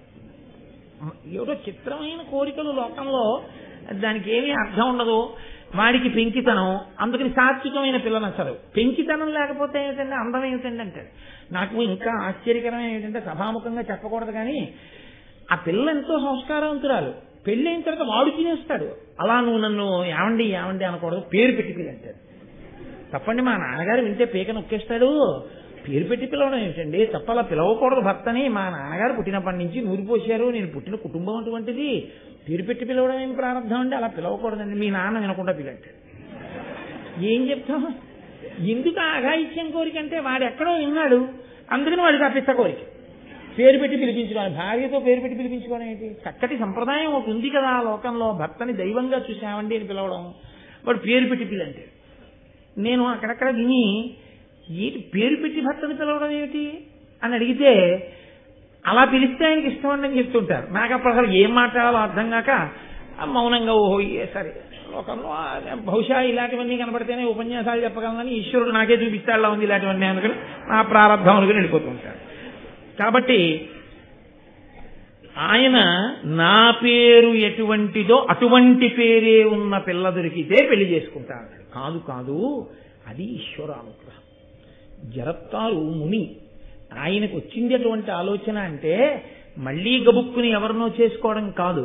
వాసుకి చెల్లెలు జరత్కారుని చేసుకుంటే తప్ప, మహాపురుష జననం జరిగితే తప్ప సర్పయాగం జనమేజయుడు చేసినప్పుడు పావుల్ని రక్షించేవాడు పుట్టడం. అందుకని అటువంటి మహాపురుష సంపర్కం చేత మహాతేజోవంతుడైన కొడుకు పుట్టాలి ఇప్పుడు.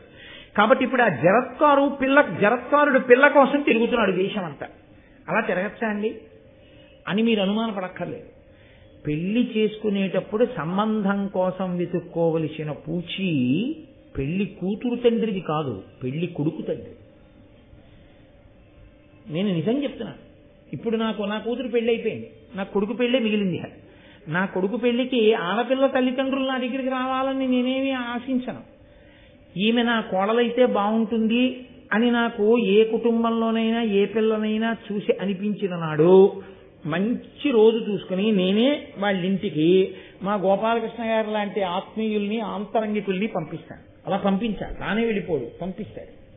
పంపించి ఈ పిల్లని అడుగుతాను, అయ్యా మీ పిల్లని కోటేశ్వరరావు గారు కోడల్ని చేసుకోవాలనుకుంటున్నారు, మీరు అంగీకరిస్తారా అంటే ఆయన అంగీకరిస్తాం, కోటేశ్వరరావు కోడల్ని చేస్తాం అని అనాలి. కాబట్టి నా కోడల్ని నేను వెతుక్కోవాలి, అంతేగాని కోటేశ్వరరావు అబ్బాయి మా అమ్మాయికి ఇస్తారా అండి అని వాళ్ళు నా కోసం మా అబ్బాయి కోసం వెతుక్కోక్కర్లేదు.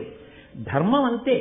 కన్యావరణము అని మనకి వివాహంలో ఎప్పుడైనా పరమేశ్వర కళ్యాణం చేసినప్పుడు కూడా బ్రాహ్మణులకు తాంబూలం ఇచ్చి, అయ్యా మీరు వెళ్ళి నా వంశ ప్రతిష్టకి తగిన పిల్లని వెతికి మీరు చూసి నిర్ణయం చేసిరండి అని చెప్తారు. కాబట్టి పెద్దలు నిర్ణయించినారు కాన, వీడే నిర్ణయించిన వాళ్ళ పేరెడితే వేరే విషయం అది. కాబట్టి ఇప్పుడు ఆయనే తిరుగుతున్నాడు భూమి మీద, నాకు తగిన పిల్ల ఎక్కడ దొరుకుతుంది అని వెతుక్కుంటున్నాడు. వెతుక్కుంటుంటే వాసుకి చూశాడు. చూసి ఆ వాసుకి గబగబా జరత్కారు దగ్గరికి వచ్చాడు. వచ్చి ఆ జరత్కారుడితో మాట్లాడుతున్నాడు. ఎంత అందమైన మాటలండి. ఆయన అన్నాడు, ధన్యం వయ్య భవత్కులంబు అతి కృతార్థం వయ్య అస్మత్కులంబు అన్యోన్యానుగుణాభిధానముల చిత్తానందమందన్ వివేకన్యాయాన్విత భూసురోత్తమ జరత్కారు జగన్మాన్య ఈ కన్యాభిక్ష పరిగ్రహింపుము జరత్కారున్ మదీయానుజన్. నీవు బ్రహ్మచారివి, సన్యాసి బ్రహ్మచారి ఇద్దరు భిక్ష పుచ్చుకోవచ్చు. నువ్వు బ్రహ్మచారివి కదూ, నేను భిక్ష ఇద్దాం అనుకుంటున్నాను. ఏమిటో తెలుసా భిక్ష? మీది అద్భుతమైన వంశం. నిశ్చితార్థం చేసుకునేటప్పుడు ఈ మాటలు చెప్పి చేసుకోవాలి. వాళ్ళ వంశం వాళ్ళు చెప్పాలి, వీళ్ళ వంశం వీళ్ళు చెప్పాలి. రెండు వంశాలు మంచివి అని అక్కడ ఉన్న పెద్దలు విని సంతోషించాలి. అప్పుడు నిశ్చితార్థం చేసుకోవాలి. కాబట్టి వాళ్ళు అక్కడికి వెళ్ళినప్పుడు వాసుకి చెప్తున్నాడు. ఆయన అంటున్నాడు, మీ వంశము చాలా గొప్పది, మా వంశము చాలా గొప్పది. ఇవాళ మా వంశము ధన్యత చెందింది మీ వంశంతో వియ్యం అందడం వల్ల. నా చెల్లెలుంది, ఆమె పేరు జరత్కారు, నీ పేరు జరత్కారుడు. ఇద్దరి పేర్లు గుణములు కూడా కలిశాయి. అన్నిటికన్నా ప్రధానం ఇది వివాహంలో అంటే గుణములు కలిగాయి. ఆయన గుణం ఎటువంటిదో పిల్ల గుణము కూడా అటువంటిదే అయితే ఇద్దరూ సంతోషంగా ఉంటారు. ఆయన మహామూర్ఖుడు అనుకోండి, ఆ అమ్మాయి మూర్ఖురాలు అనుకోండి, మీరు చక్కగా అక్షతలే చేయొచ్చు. ఎందుకో తెలుసండి, వాళ్ళిద్దరు చాలా అన్యోన్యంగా ఉంటారు. ఆయనకి నచ్చుతుంది ఆ గుణం. నేను ఇవాళ కుంకుడుకాయలతో తలంటి పోసుకుంటానన్నాను అనుకోండి, నీ ప్రాణమే పోయినా పోయిన షాంపూతోనే వస్తానందనుకోండి. ఇది పట్టుదల అంటే. మా ఆవిడండి ఎంత డిటర్మినేటెడో తెలుసా అంటారు. అది డిటర్మినేషన్ ఏంట్రా నీ మొహం, నువ్వు చెప్పిన మాట వినకపోతే డిటర్మినేషన్. కుంకుడుకాయ పులుసుతో అలాంటి భోజన భాగ్యం లేదా నీకు? మీ కర్మ. అలా మీరు చెప్పినట్టు అసహ్యంగా వెంటనే అభిప్రాయాలు మార్చుకునే భార్య మీకు దొరికింది, అది మీ ప్రారంభం. నా భార్య అలా మార్చుకో, మాట అంటే మాట. అప్పుడు ఇద్దరు మూర్ఖులకి సంసారం బాగుంటుంది. అది ఒకరికొకరు తగినవారు.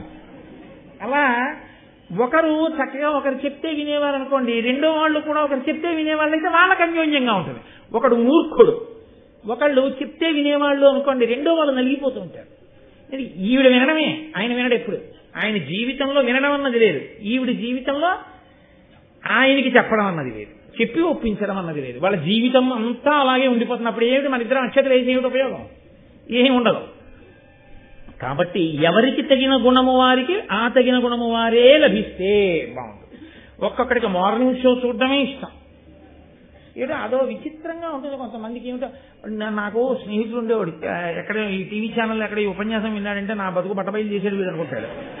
వాడిని ఉదయం ఎందుకురా సెలవు కదురా ఫస్ట్ షోకి వెళ్ళరా అంటే, అలా కాదు నీకు తెలియదు, పొద్దున్న 8:30 కల్లా పలహారం చేసేసి ఆ టికెట్లకి క్యూలో నిలబడి వెళ్ళి పోరాటం చేసి టికెట్ కొనుక్కుని వెంటనే లోపలికి వెళ్ళిపోయి బయటంతా వెన్నెలగా ఉంటే ఇక్కడ చీకట్లోకి వచ్చిన సినిమా చూసి 1:30 అయిపోకో 1 అది విడిచిపెడితే అప్పుడు నకలాడుతూ ఇంటికి వెళ్ళి అప్పుడు పెట్టించుకుని అన్నం తిని పడుకుంటే ఎంత సంతోషంగా ఉంటుందో. సెలవు నీకేం తెలుసు, నువ్వు ఎప్పుడు ఫస్ట్ షోకి వెళ్దామంటావు.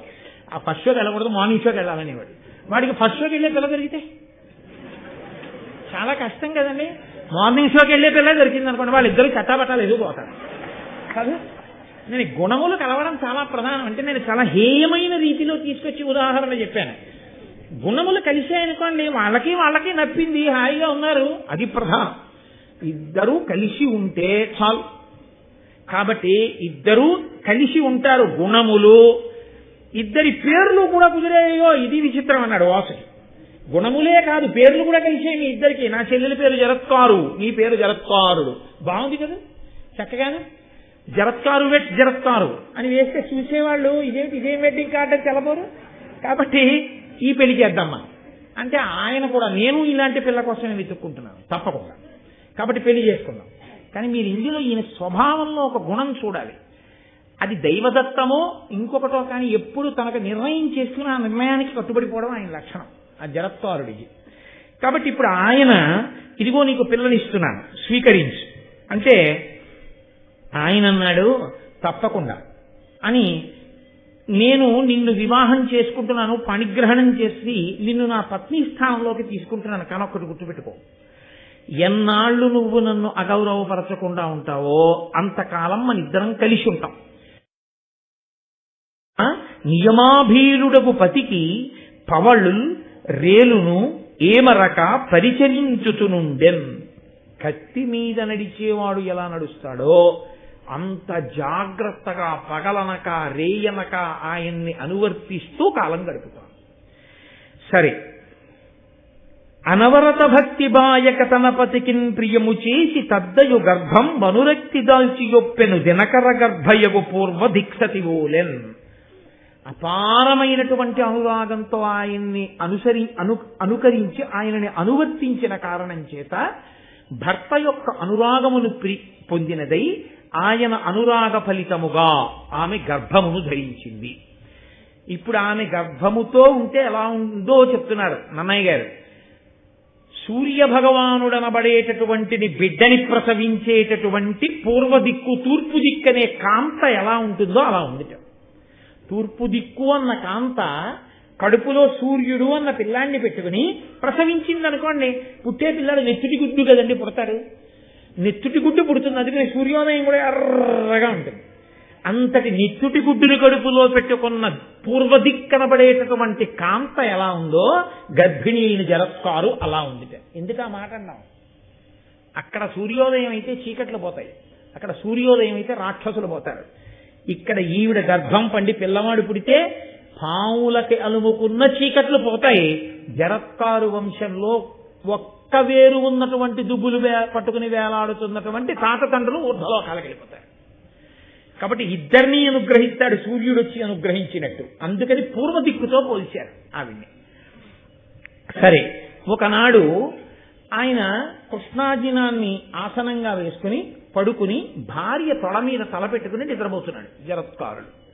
సూర్యాస్తమయం అయిపోతోంది. ఆశ్రమంలో అందరూ సంధ్యావందనం చేసుకుంటున్నారు. సంధ్యావందనం అత్యంత ప్రధానమైన విషయం. సంధ్యావందనం గురించి చెప్పినప్పుడు ఎంత గొప్ప విషయం చెప్తారంటే అసలు నిజంగా అదొక్కటి చేస్తే చాలండి అలా నియమంగా జీవితంలో.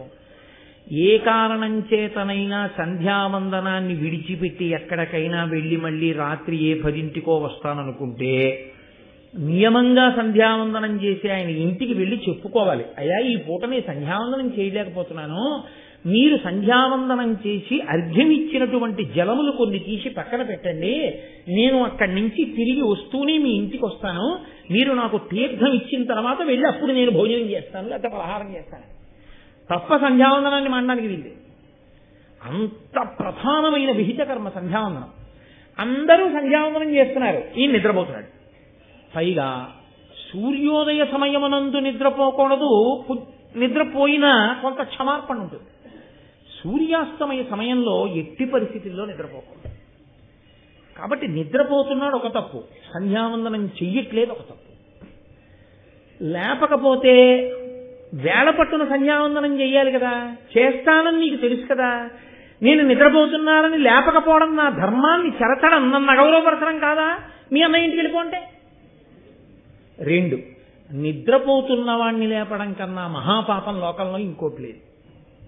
అందుకే నిద్రపోతున్న వాణ్ణి నిద్ర లేపితే ధర్మకార్యం చెప్పి నిద్ర లేపాలి. ఏదో ధార్మికమైనటువంటిది ఏదో చెప్పాలి, చెప్పి నిద్ర లేపాలి. ఏది ధర్మం చెప్పకుండా నిద్ర లేపితే మహాపాపాన్ని తీసుకెళ్లి నిద్ర లేపిన వాడి ఖాతాలో వేస్తారు. ఒరే లేచి చదువుకోని లేపకూడదు. ఒరే తెల్లవారే ముందు లేచి ఈశ్వరుడికి నమస్కారం చెయ్యాలి కదరా. సూర్యోదయం అయ్యేటటువంటి కాలం బ్రాహ్మీ ముహూర్తం దగ్గరకు వచ్చింది, లేచి ఈశ్వరుడికి నమస్కారం చెయ్యి అనాలి. వాడు ఈశ్వరుడికి నమస్కారం చేయడానికి లేచిన తర్వాత ఇప్పుడు కూర్చొని చదువుకోవాలి. అంతే తప్ప ఏ కారణము లేకుండా నిద్ర లేపకూడదు. ఏదో కారణం సినిమా టికెట్కి రావాలి కొంచెం లేపకూడదు. ధర్మకార్యమునకు మాత్రమే నిద్ర లేపాలి. ధర్మకార్యమనగా దైవ కార్యమునకే నిద్ర లేపాలి. అందుకే కౌసల్యా సుప్రజా రామ పూర్వా సంధ్యా ప్రవర్తతే ఉత్తిష్టరవశార్థూల కర్తవ్యం దైవమాన్నికం. రాముణ్ణి లేపితే ఎందుకు లేవాలో కారణం చెప్పి లేపాడు విశ్వామిత్రుడు. ఈశ్వరుడు పడుకున్నాడని తెలిసిన కాబట్టి కారణం చెప్పాలి. సంధ్యావందనానికి లేపాలి ఇప్పుడు నేను ఇన్ని. కాబట్టి ధర్మలోపం జరగదు, లేపితే తప్పు కాదు. కానీ నేను నిద్రపోతుంటే ఎందుకు లేపావని కోప్పడితే సరే, నేను నిద్రపోతుంటే ఎందుకు లేపావని కోప్పడినా పర్వాలేదు నాకు, ఎందుకని ఆయన ధర్మం నిలబెట్టిందాన్ని అయ్యాను కాబట్టి నిద్ర లేపేస్తాను అని ఆయన నిద్ర లేపి ఆశ్రమంలో అందరూ సంధ్యావందనం చేసుకుంటున్నారయా, నువ్వు కూడా సంధ్యావందనం చేసుకోవాలి కదా, లేవండి నిద్ర అందావిడ. అంటే ఆయన వెంటనే దిగ్గున నిద్ర లేచారు. అంటే ప్రతి చిన్న విషయాన్ని ఎందుకు చూపిస్తారో తెలుసా అండి? ధర్మము ఎంత గొప్పదో చూపించడం కోసం. అసలు ఇంట్లో అలా నిద్ర లేపడం అన్నది ఒక్కటి అలవాటైతే ఇల్లంతా బాగుంటుంది. భార్య భర్తని లేపినా, భర్త భార్యని నిద్ర లేపినా ధర్మం చెప్పి నిద్ర లేపాలి. కాబట్టి ఇప్పుడు ఆయన లేచన్నాడు, దేనికి లేపావు? నిద్రపోతున్నవాణ్ణి. నిద్రపోతున్నవాణ్ణి లేపడం తప్పని నీకు తెలీదా? నా పట్ల అగౌరవం కాదా అన్నాడు. అంటే ఆవిడంది కాదు, ధర్మం చెడిపోతోంది, అవతల సూర్యాస్తమయం అవుతోంది, సంధ్యావందనం చెయ్యాలి మీరు, కాబట్టి మరి నేను నిద్ర లేపకపోతే మీ ధర్మం పాడవుతుంది, మీ ధర్మం పాడవకూడదు కాబట్టి నిద్ర లేపాను, ఇందులో అగౌరవం ఎక్కడుంది అంది. ఆయన ఏమన్నాడో తెలుసా అండి? ఇనుడస్తమింపబోయిన అనగా బోధింపవలనప్పుడు నా మేల్కనునంతకు నుండక ఇనుడొనరగా అష్టాత్రికేగ నోడడే చెప్పుమా. ఏమన్నావు? నేను నిద్రపోతుండగా నేను లేచి సంధ్యావందనం చెయ్యక ముందు సూర్యుడు అస్తమించడమే. ఎంత ధైర్యం సూర్యుడికి! జరత్కారుడు నిద్రపోతున్నాడు, నేను కానీ అస్తమించానా ఆయనకి ధర్మలోపం వస్తుంది. కాబట్టి జరత్కారుడు నిద్రలేచే వరకు నేను అస్తమించని సూర్యుడు ఉండిపోతాడంతే. నా తపో ప్రభావం అటువంటిది, నా శక్తి అటువంటిది. నేను నిద్రలేచే వరకు సూర్యుడు అస్తమించడు. నా గురించి సూర్యుడు అంత భయపడతాడు. సూర్యుడు నా యొక్క శక్తిని అంతగా లెక్క కట్టినవాడు. అటువంటి సూర్యుడు లెక్క కట్టి అస్తమించలేదు, నువ్వు మాత్రం సూర్యుడు అస్తమిస్తాడు, నువ్వు నిద్రలేయని నన్ను లేపావు అంటే నా శక్తిని అంత తక్కువ అంచనా వేశావు. ఇది నాకు అగౌరవం కాదా? కాబట్టి నువ్వు మీ అన్నయ్య ఇంటికి వెళ్ళిపో, నేను ఆశ్రమానికి వెళ్ళిపోతాను. ఏమి ప్రారంభం ఎవరైనా ఊహిస్తారా? అది ఆవిడ అన్నగారింటికి వెళ్ళిపోయింది, ఆయన ఆశ్రమానికి వెళ్ళిపోయాడు. పైగా చెప్పాడు, నువ్వు బెంగ పెట్టుకోకు, నీ కడుపులో అగ్నిహోత్రుడు సూర్యుడు ఎటువంటి వాళ్ళో అటువంటి తేజోవంతుడు పెరుగుతున్నాడు.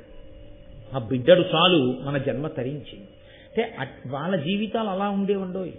ఒక్కొక్కరు వివాహం చేసుకుంటే అసలు కామదృష్టి లేదన్న స్త్రీనే చేసుకున్నారు. హనుమ చేసుకున్నారు సువర్చనం. అందుకే ఆమెకి కామదృష్టి లేదు, ఆయనకి కామదృష్టి లేదు. ఇద్దరు అలా ఉండి తరించారు. వాళ్ళు తరించారంటే వాళ్ళ స్థితి వేరు, ఒకరితో ఒకరికి పోలికుండదు. కాబట్టి బ్రహ్మచర్యంలో సన్యసించిన శంకరాచార్యుల వారికి బ్రహ్మచర్యము సంసారము ఇలాంటివన్నీ చెప్పచ్చా అంటే చెప్పకూడదు, ఎందుకంటే ఆయన సన్యసించారు. కాబట్టి ఇప్పుడు ఆవిడ అన్నగారు వాసుకి దగ్గరికి వెళ్ళిపోయింది, ఆయనేమో ఆశ్రమంలో తపస్సు చేసుకోవడానికి వెళ్ళిపోయాడు. అదొక గొప్ప సంతోషంతో గొప్ప తృప్తితో ఉండేవారు. చాలు మహాతేజోవంతుని యొక్క కుమారునకు నేను తల్లినయ్యాను, నా జన్మ సార్థకత పొందిందని తృప్తి పొందేసేవారు వాళ్ళ రోజుల్లో. అంతకన్నా ఇంకా వాళ్ళకి కామోపభోగం మీద దృష్టి ఉండేది కాదు. కాబట్టి ఆయన తపస్సు చేసుకోవడానికి వెళ్ళిపోయాడు. వెళ్ళిపోయిన తరువాత ఆ పూర్ణతేజుడు అపగత పాపుడు అపాకృత భవాను బంధుడు నిజ మాతా పితృపక్ష ప్రబల భయాపహుడు ఆస్తికుడు ఉదితుడై పెరిగే ప్రభన్. ఆ పిల్లవాడు ఆస్తికుడు అనబడేటటువంటి పేరుంచబడిన పిల్లవాడు ఆ జరత్కారు యొక్క గర్భంలో నుండి పుట్టాడు. ఆయన పూర్ణమైనటువంటి తేజస్సు కలిగినటువంటి వాడు, అసలు పాపము తనకి అంటనివాడు, భవబంధములకు చిక్కనివాడు. పుడుతూనే అటు తల్లివేపు వాళ్ళని ఇటు తండ్రి వేపు వాళ్ళని కూడా తరింపచేసినవాడు. ఎందుకని? ఇప్పుడు జరత్కారుడికి పిల్లలు పుట్టారు కాబట్టి ఆ ఒంటి వేరు పట్టుకుని విరాలాడుతున్న వాళ్ళు ఊర్ధ్వలోకానికి వెళ్ళిపోయారు. ఇటు జరత్కారువుకి పిల్లాడు పుట్టాడు కాబట్టి ఈయన వలన సర్పయాగంలో పడిపోయేటటువంటి పాములైన మేనమామలందరూ బతుకుతారు. కాబట్టి పుట్టడంతోనే అసలు ఏ తపస్సు చెయ్యకుండానే ఇరువంశాలను ఉద్ధరించినటువంటి మహాపురుషుడు ఆస్తికుడు. ఆయన చవనసులుడైన ప్రమతితో చదివే సకల వేదాంగంబులు నిజ విమల బుద్ధి నిరిగే సకల శాస్త్రంబుల ఎల్లయందు అధిక సాత్వికుడాస్తికుడనగజనులు. ఆయన శవనుని యొక్క కుమారుడైనటువంటి ప్రమతి దగ్గర విద్యాభ్యాసం అంతా చేశాడు. ఎందుకు వచ్చింది ఈ మాట? ఇక్కడ ఎక్కడ విడిచిపెట్టిన కథ ఇక్కడికి వచ్చి మళ్ళీ కలుసుకుంది. మీతో నేను ప్రారంభం చేసినప్పుడు భృగువంశంలో పుట్టినటువంటి భృగువు పులోమ అనేటటువంటి తన భార్యని అగ్నిశాలలో అగ్నిని రక్షిస్తుండని చెప్పి స్నానానికి వెడితే పులోముడనబడేటటువంటి రాక్షసుడు వచ్చి అగ్నిహోత్రుడిని ఈమె ఎవరు అని అడిగి ఆ పులోమని ఎత్తుకుని తీసుకెళ్లిపోతుంటే పంది రూపంలో ఆమె గర్భం నుంచి జారిపడిన శవనుడు కన్నులు తెరిచి చూసినంత మాత్రం చేత ఆ పులోముడన్న రాక్షసుడు మరణిస్తే ఆమె పిల్లాన్ని ఎత్తుకుని వధూసరా అని ఆవిడ కన్నుల వెంట కారిన నీరు నదిగా మారితే బ్రహ్మగారు దానికి పేరు పెడితే ఆవిడ తిరిగొస్తే ఎవరు చెప్పారు నువ్వు పులోమ అని అడిగితే అగ్నిహోత్రుడంటే అగ్నిహోత్రుడు సర్వభక్షకుడవుతాడంటే బ్రహ్మగారు వచ్చి నువ్వు సర్వభక్షకుడైనా పవిత్రుడుగానే ఉంటావంటే ఆ పుట్టినటువంటి చవరుడనేటటువంటి పిల్లవాడు శర్యాతి యొక్క కుమార్తె అయినటువంటి సుకన్యని వివాహం చేసుకుంటే ఆ చవనునికి సుకన్యకి కలిపి ఇదిగో ఇప్పుడు ఈయన చదువుకున్నటువంటి ప్రమతి అనబడేటటువంటి పిల్లవాడు పుడితే ఆ ప్రమతికి ఘృతాచికి కలిపి పుట్టినటువంటి వాడు రూరుడైతే ఆ రూరుడు విశ్వావసువు మేనక కలిసినప్పుడు పుట్టినటువంటి పిల్ల అయిన ప్రమద్వర స్థూలకేశుడనేటటువంటి ముని ఆశ్రమంలో పెరుగుతున్నప్పుడు ఆమెని పాము కరిస్తే పెళ్లి చేసుకుందామనుకున్నప్పుడు ఆయన తన తపస్సు ధారపోస్తానంటే దేవదూత వచ్చి మాట్లాడితే కణాయుద్ధాయంలో సగభాగం ఇస్తే ప్రమద్వర బతికితే ప్రమద్వరని పెళ్లి చేసుకున్న రురుడు పాముల మీద కోపం వచ్చి కనపడిన పాముల్ని కర్ర పెట్టి కొడుతుంటే ఒక పొదలో డుండుబమనేటటువంటి ఒక వృద్ధ పాము కనపడితే ఆ విషం లేని పాము పైకి లేచి నేను సహస్రపాదుడనేటటువంటి మునిని ఖగము రాముడు అనబడేటటువంటి నా స్నేహితుడి మీద గడ్డి పాముని వేయడం వల్ల ఆయనకి కోపం వచ్చి నువ్వు విషం లేని పామువై రురుడు కర్రతో కొట్టినప్పుడు నీకు శాప విమోచనం అవుతుందని అనుగ్రహిస్తే అదిగో ఆ రురుడు కర్ర పట్టుకుని కనబడితే స్థూలకేశుడికి ఆ సహస్రపాదుడికి ఆ రోజున శాప విమోచనమైతే ఆయన రురుడికి ధర్మమంతా చెప్పిన తర్వాత బ్రాహ్మణ ధర్మాన్ని తెలుసుకుని ఆయన హింసా కార్యాన్ని విడిచిపెడితే అదిగో ఆ రురుణ్ణి చూసినటువంటి ఆ సహస్రపాదుడు ఆ రోజున నీ తండ్రి అయినటువంటి ప్రమతి యొక్క శిష్యుడైన ఆస్తికుడు తర్పయాగాన్ని ఆపాడు, నువ్వు పావుల్ని చంపుతావేరా అన్నాడంటే ఈ మాటలు వింటున్నటువంటి సౌతి పురాణం చెప్తున్నప్పుడు శౌనకాది మహర్షులందరూ కూడా ఎవరా ఆస్తికుడని అడిగితే వినతాకదురు ఆ కథ దగ్గర నుంచి ఇదిగో ఇవాళ ఇప్పుడు పుట్టినటువంటి ఆస్తికుడి వరకు కథ వచ్చింది. దాన్ని మీరు అలా కలుపుకోవచ్చు. కాబట్టి ఇప్పుడు ఈ ఆస్తికుడు చవనుని యొక్క కుమారుడైన ప్రమతి దగ్గర చదువుకున్నాడు. చదువుకుని విద్యాభ్యాసం చేసి సర్వశాస్త్రములను నేర్చుకున్న తర్వాత ఈయన పరమ సంతోషంగా తిరిగి పెద్దవాడయ్యాడు. ఇప్పుడు కథ మళ్ళీ ఇంకొక భాగం వైపుకు వెడుతోంది. పరీక్షిన్ మహారాజు గారి దగ్గరికి ఉదంకుడు వెళ్ళాడు. వెళ్లి సర్పయాగం చెయ్యమని తన కోపాన్ని జనమేజయుడి మనసులోకి ప్రవేశించేటట్టుగా మాట్లాడితే జనమేజయుడు అన్నాడు, ఈ ఉదంకుడు నా తండ్రిని తక్షకుడు కరిస్తే చనిపోయాడు అంటున్నాడు, నా తండ్రి ఎలా మరణించాడో ఒకసారి చెప్పండి అన్నాడు మంత్రుల్ని. అంటే ఆ మంత్రులు లేచి పరీక్షితుతో అన్నారు, అభిమన్యునకు విరాటాత్మజయైన ఉత్తరకును పుట్టిన ధర్మమూర్తి కౌరవాన్వయ పరీక్షయమున ఉదయించి ప్రథం పరీక్షితుడు నా బరగువాడు ధర్మార్థకామముల్ తర్పక సలుపుచు పూని భూప్రజనెల్ల పుణ్యచరిత అనగుడై రక్షించి 67 రాజ్యంబు చేసిన రాజ వృషభుడు అధిక ధర్మమార్గుడైన నీ ఎట్టి సత్వత్రు బడసియున్న పుణ్యుడు అన్యనాథ మకుట మణి గణ ప్రభారంజిత పాద పంకజుండు భరతనిభుడు. నీ తండ్రి అయినటువంటి పరీక్షిత్తు ఉత్తర విరాట్ రాజు యొక్క కుమార్తె అయినటువంటి ఉత్తరని అభిమన్యుడు వివాహం చేసుకున్నప్పుడు అభిమన్యుడికి ఉత్తరకి పుట్టినవాడు నీ తండ్రి అయిన పరీక్షిత్. ఆ పరీక్షిత్తు నీ తాత అయినటువంటి అర్జునుడితో సమానం. ఎందుకని ఈ పరీక్షిత్ ఇప్పుడు వింటున్నటువంటి జనమేజయుని యొక్క తండ్రి పరీక్షిత్ యొక్క తండ్రి అభిమన్యుడు, అభిమన్యుని యొక్క తండ్రి అర్జునుడు, అర్జునుని యొక్క తండ్రి పాండురాజు. వంశంలో పోలికలు వస్తాయనడానికి పోలిక ఏమిటో తెలుసా అండి? ఎక్కడో ముత్తాత పాండురాజుకి వేట అంటే ఇష్టం, అదే పోలిక ఇప్పుడు వచ్చింది పరీక్షిత్కి. ఆ వేట కోసమే వెళ్ళి అదిగో ఆ శమీకుడు అనబడేటటువంటి ఋషి యొక్క మెడలో చచ్చిపోయిన పావునిచ్చాడు. వంశంలో ఉన్న పోలికలు పిల్లలకు వస్తాయంటే అది అందుకే వంశంలో 7 తరాలు అటు ఇటు చూసి పిల్లనిస్తారు, లేకపోతే అట్లాంటి అఘాయిత్యం ఉన్నవాడు ఇక్కడ పుడితే అందుకని. కాబట్టి అదిగో అభిమన్యుడికి విరాట రాజపుత్రి అయినటువంటి ఉత్తరకి పుట్టినటువంటి ధర్మమూర్తి నీ తండ్రి కౌరవాన్వయ పరిక్షయమునను దయించి పరీక్షితుడు నా బరగువాడు. ఆయన కురువంశంలో ఉన్నటువంటి వాళ్లే పాండవులు కూడా, కాబట్టి కౌరవులే. కాబట్టి అదిగో ఆ కౌరవులు అంటే పాండవుల యొక్క సంతతి అంతా కూడా నశించిపోయి అభిమన్యుడు కూడా మరణించి ఉప పాండవులు కూడా మరణించిన తరువాత ఇంకా పాండవుల యొక్క వంశాంకురము ఉత్తరాగర్భమునందు మిగిలిపోయిన ఒక్క పరీక్షితే ఉన్నప్పుడు ఆ ఒక్క పిల్లవాడు కూడా బతకకూడదని పిండం మీదకి బ్రహ్మశిరోనామకాస్త్రాన్ని అశ్వత్థామ ప్రయోగిస్తే ఆమె కృష్ణుడి పాదములు పట్టుకుని ప్రార్థన చేస్తే ఇక్కడ బయట రథం దగ్గర నిలబడిన కృష్ణుడు ఉత్తరాగర్భంలోకి ప్రవేశించి ఆ బ్రహ్మశిరోనామకాస్త్రానికి పిండానికి మధ్యలో నిలబడి ఘోర రూపంతో బ్రహ్మాస్త్రాన్ని సాత్విక రూపంతో పిండాన్ని చూసి బ్రహ్మాస్త్రాన్ని తనలో కలుపుకుని పిల్లాన్ని రక్షిస్తే ఆయన పరీక్షగా విష్ణువుని చూసి పుట్టిన తరువాత కూడా తాత అయిన ధర్మరాజు తొడ మీద కూర్చుని సభలో ఉన్న వాళ్ళందరినీ నేను మా అమ్మ కడుపులో ఉన్నప్పుడు శంఖ చక్ర గదా పద్మములను పట్టుకుని నన్ను రక్షించిన మహానుభావుడు ఎక్కడున్నాడా అని ఇలా పట్టి పట్టి చూస్తుంటే ఆయన్ని దేవరాతుడు అని పేరున్నా కూడా ప్రజలందరూ పరీక్షగా చూస్తారని పరీక్షిత్ అని పిలిచారు. కాబట్టి కురువంశానికి మిగిలిన ఏకైక నలుసు నువ్వు. ధర్మార్థకామములు తప్పక సలుపుచు పూని భూప్రజనెల్ల పుణ్యచరిత అనఘుడై రక్షించి 67 రాజ్యంబు చేసిన రాజవృషభుడు. మీ తండ్రి 60 సంవత్సరములు ధర్మార్థకామములు తప్పకుండా రాజ్యం చేసినటువంటి మహానుభావుడు. అటువంటి వాడు నీ వంటి సత్పుత్రుణ్ణి కన్నాడు. మీ నాన్న సింహాసనం మీద కూర్చొని పాదపీఠం మీద పాదం పెడితే అన్య దేశముల నుంచి వచ్చినటువంటి రాజుల యొక్క కిరీటములు నీ తండ్రి పాదముల దగ్గర ఉంచి నమస్కరిస్తే వాళ్ళ కిరీటములలో ఉన్న మణుల కాంతులు మీ తండ్రి పాదములకు నీరాజనములు పట్టేవి. అంత కీర్తి వహించినటువంటి మహానుభావుడు.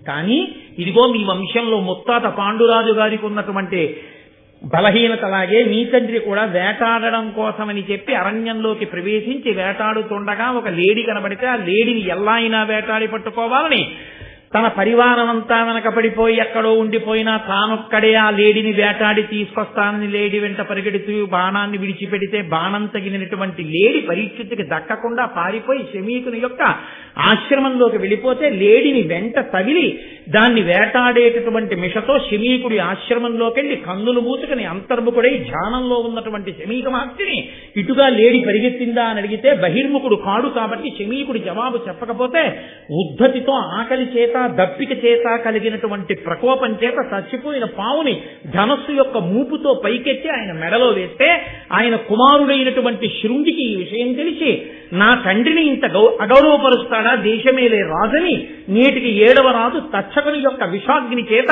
నా తండ్రి మూపురమునందు మృత సర్పాన్ని వేసినటువంటి పరీక్షతో తక్షకుని అగ్నిజ్వాలల యందు కాడి బూడిదగుగాక అని శాపవాక్కు విడిచిపెట్టి తండ్రి దగ్గరికి వచ్చి అభివాదం చేసి గోత్రనామాలు చెప్పుకుని భూమి మీద పడి నమస్కరిస్తున్న సమయంలో ఆ మహానుభావుడు శమీకుడు కన్నులు విప్పి తన కొడుకైన శృంగిని చూసి ఏరా బాధగా ఉన్నామని అడిగితే నాన్నగారు మీ మూపు మీద పరీక్షిత్ మృత సర్పాన్ని వేశాడు కోపం వచ్చి నేటికి 7వ నాడు ఆయన మరణించాలని నేను శాపవాక్కు విడిచిపెట్టాను అదిగో ఆ మూపురం మీద పాము తీశాను నాకు చాలా బాధ కలిగింది నాన్నగారు ఆ పరీక్షిత్తు చేసినటువంటి దుష్కృత్యానికంటే శమీకుడు చూసి ఎంత పని చేశావురా చంద్రవంశంలో పుట్టినవాడు మహాపురుషుడు రాజ్యమును ధార్మికంగా పరిపాలిస్తున్నవాడు అందరినీ కాపాడేటటువంటి ప్రభువుని నీ యొక్క వ్యగ్రమైన వాక్కు చేత అర్ధాయుష్కుణ్ణి చేసి పడగొడుతున్నావు దీనివల్ల లోకమంతా పాడైపోదా కోపం అనేది రానేకూడదు కానీ కోపం వస్తే ఎన్ని ఉపద్రవాలు వస్తాయో వినరా అని ఆ రోజున కొడుకు శృంగితో శమీకుడు అన్నాడు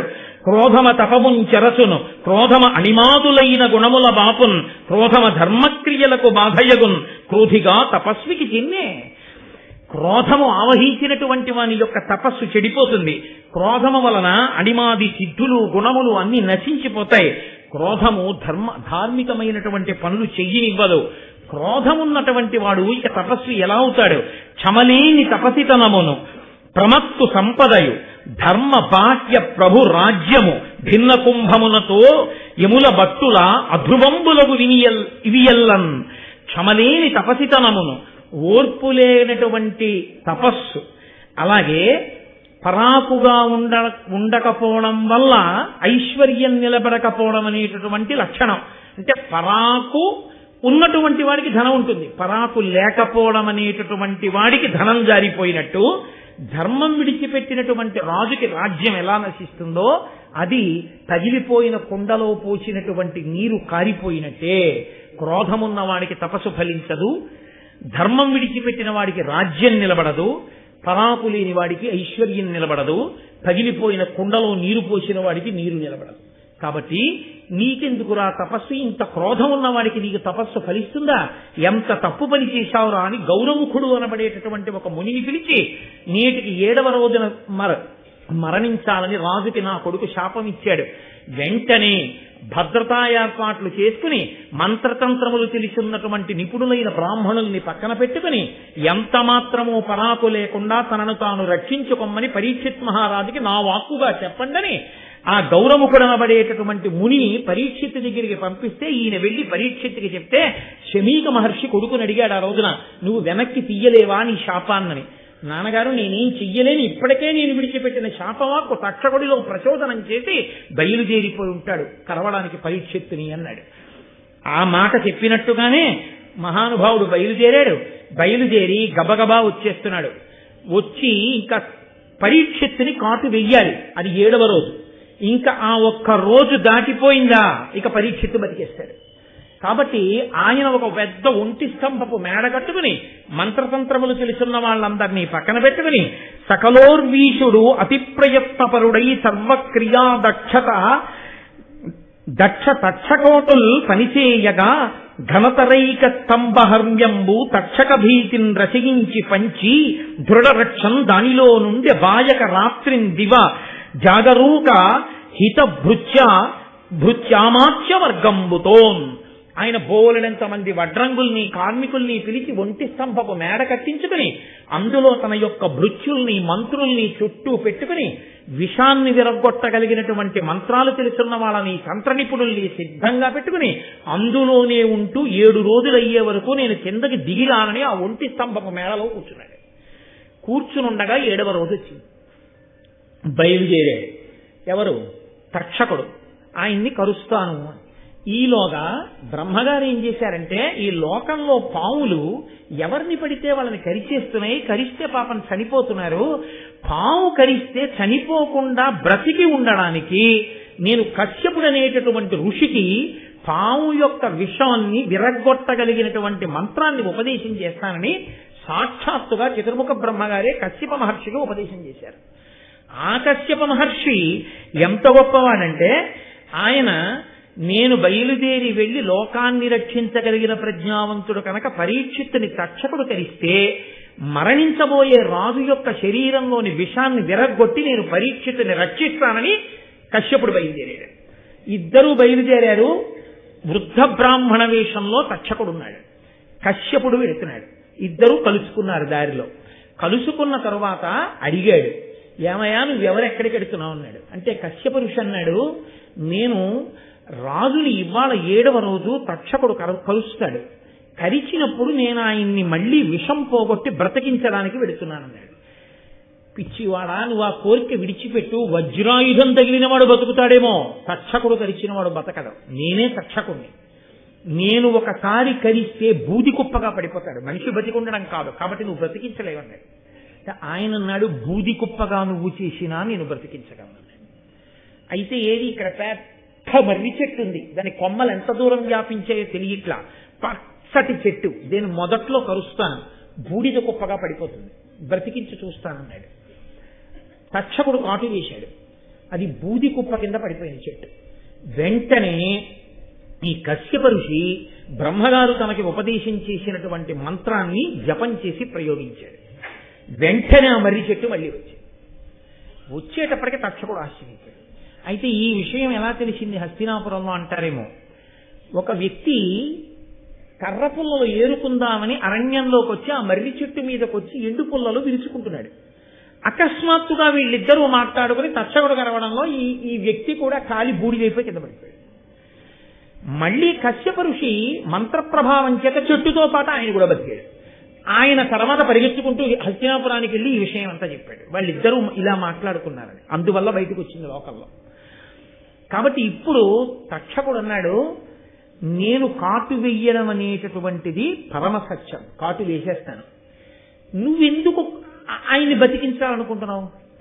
ఒకటి, మహానుభావుడు కాబట్టి బతికిస్తాను. 2, రాజుని బతికిస్తే రాజు అపారమైన ధనం ఇస్తాడు, రాజు ఎంత ధనం ఇస్తాడో అంతకన్నా అధికమైన ధనం ఇస్తాను, నువ్వు బ్రతికించవద్దు, వెళ్ళిపోమన్నాడు. కశ్యప ఋషి కందులు మూసుకుని అంతర్దృష్టితో చూశాడు. రాజుకి మరణము తథ్యము అని తెలిసిపోయింది. అంటే ఒకసారి ఋషివాక్కు ఇక తప్పించుకోవడం కుదరదు, కాబట్టి ఎలాగో మరణిస్తాడు. కాబట్టి నేను ఈ డబ్బు తీసుకుని వెళ్ళిపోదామని ఆయన తక్షకుడు ఇచ్చినటువంటి డబ్బు పెట్టుకుని కశ్యప ఋషి వెళ్ళిపోయాడు. ఇప్పుడు ఈయన కోటలోకి ప్రవేశించాలి, ఒంటి స్తంభపు మేడలోకి. తన సోదరులైనటువంటి పావుల్ని కొంతమందిని పిలిచి, మీరు బ్రాహ్మణ కుమారుల వేషం వేసుకుని ఋగ్వేద యజుర్వేద మంత్రాలు చెప్తూ వెళ్ళండి, కొన్ని పువ్వులు పళ్ళు పట్టుకెళ్ళి ప్రసాదం రాజానికి రక్షగా ఇస్తున్నామని ఇవ్వండి. వేదం చదువుకుంటున్న బ్రాహ్మణ కుమారుల్ని చూస్తే రాజు కాదన్నాడు, తీసుకుంటాడన్నారు. అంటే వాళ్ళు అలాగే వెళ్ళారు. వెడితే రాజు పాపం ప్రసాదం కదా అని పుచ్చుకున్నాడు. పుచ్చుకుని ఆయన ఆ పళ్ళు తన చుట్టూ ఉన్న మంత్రులకి ఇస్తున్నాడు. ఇస్తూ చాలా ధైర్యంగా ఆయన ఆ మంత్రులతో ఒక మాట అన్నాడు, సూర్యులనున్న మంత్రులను చుట్టములన్ కడుకూర్చు మిత్రులన్ సరబలుండు చూచి మునిశాపది నంబులు ఒవుదించే అంభోరుహమిత్రుడస్తగిరి పొందెడునంచొగి తత్ఫలావలు వారలకెల్లబెట్టి అనవజ్యుడు తనొక పండు చెచ్చరం. అదిగో సూర్యాస్తమయం అయిపోతోంది, పశ్చిమ దిక్కున గురికిపోతున్నాడు సూర్యుడు. 7వ రోజు అయిపోయింది కాబట్టి ఇంక శాపం మన్నించి నేను బతికేసినట్టే. కాబట్టి ఇది ప్రసాదం బ్రాహ్మణ కుమారులు తెచ్చారు, మీరు తినండి అని వాళ్ళందరికీ పెట్టి ఒక పండు తీసి నేను తింటానని ఆ పండుని ఇలా విప్పాడు. విప్పగానే కొనివృత్తుడు లోపల నల్లని క్రిమియై తోచి చూడలత్తుకవర్ణంబున పామి విషవహ్నులు తనుకగా గురువీరు కరచి తక్షకుడరియన్. ఆ పండిల విప్పేటప్పటికే నల్లటి గుడ్లతో ఒక పురుగు కనపడింది. ఆ పురుగు మెల్లగా ఎర్రటి రంగుతో రక్తవర్ణంలో పాము అయింది. ఆ పాము తక్షకుడు. అది వెంటనే రాజుని కరచి పెద్ద స్వరూపాన్ని పొంది అగ్నిహోత్రాన్ని చిమ్మి అక్కడ ఉన్నటువంటి మేడని కూడా కాల్చేసి దూకి పారిపోయి. అలా నీ తండ్రి చచ్చిపోయాడయా అంటే జనమేజయుడు మనసు ఎలా ఉంటుంది?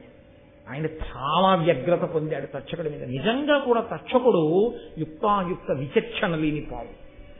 కాబట్టి ఇప్పుడు మంత్రులు అన్నారు, కాదన కిట్టిపాటి అపకారము తక్షకుడేక విప్ర సంబోధన చేసే నృపపుంగవ నీవు అనేక భూసురాపాదిత సర్పయాగమున భస్మము చేయము తక్షకాది కాకోదర సంహతిన్ హుతమహోగ్ర సమగ్ర శిఖాచయంబులన్. ఒక్క బ్రాహ్మణుడు అలా అన్నాడని, తక్షకుడి చేతిలో చచ్చిపోవాలి పరీక్షిత్ అన్నాడని, ఆ బ్రాహ్మణుడి మాట నిజం చేయడానికి తక్షకుడు ఇంత పన్నాగం పన్ని మీ నాన్నని చంపేశాడు. మీ నాన్న మంచితనాన్ని దేన్ని పరిగణలోకి తీసుకోలేదు. ఏమి బ్రాహ్మణ వాక్కుకు అంత గౌరవం ఇచ్చాడుగా.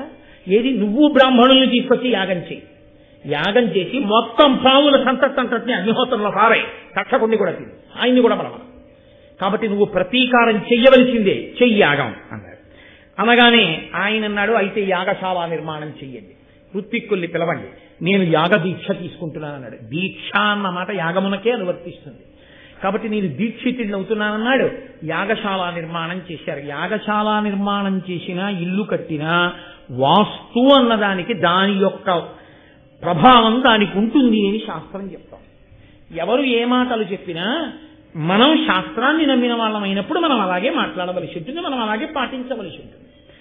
కాబట్టి అందులో ఒక పౌరాణికుడు, ఒక మహానుభావుడు, శాస్త్రములు తెలుసున్నవాడు వచ్చి జనమేజయుడితో అన్నాడు, అనగా ఈ యజ్ఞము విధి సనాధరుత్తి ప్రయోగ సంపూర్ణం వయ్యును గడతన నేరదు నడుమన యుడుగును భూసురోత్తమ నిమిత్తమునన్.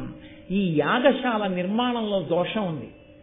యాగశాల నిర్మాణంలో దోషం ఉన్న కారణం చేత ఎంత గొప్ప బ్రాహ్మణుల్ని నువ్వు తీసుకొచ్చినా, ఎంత గొప్ప యజ్ఞ సంభారాలు నువ్వు తీసుకొచ్చినా ఈ యాగం మధ్యలో ఒక బ్రాహ్మణుడి వల్ల ఆగిపోతుంది. జనమేజయుడు లక్ష్య పెట్టలేదు. లక్ష్య పెట్టకుండా ఆయన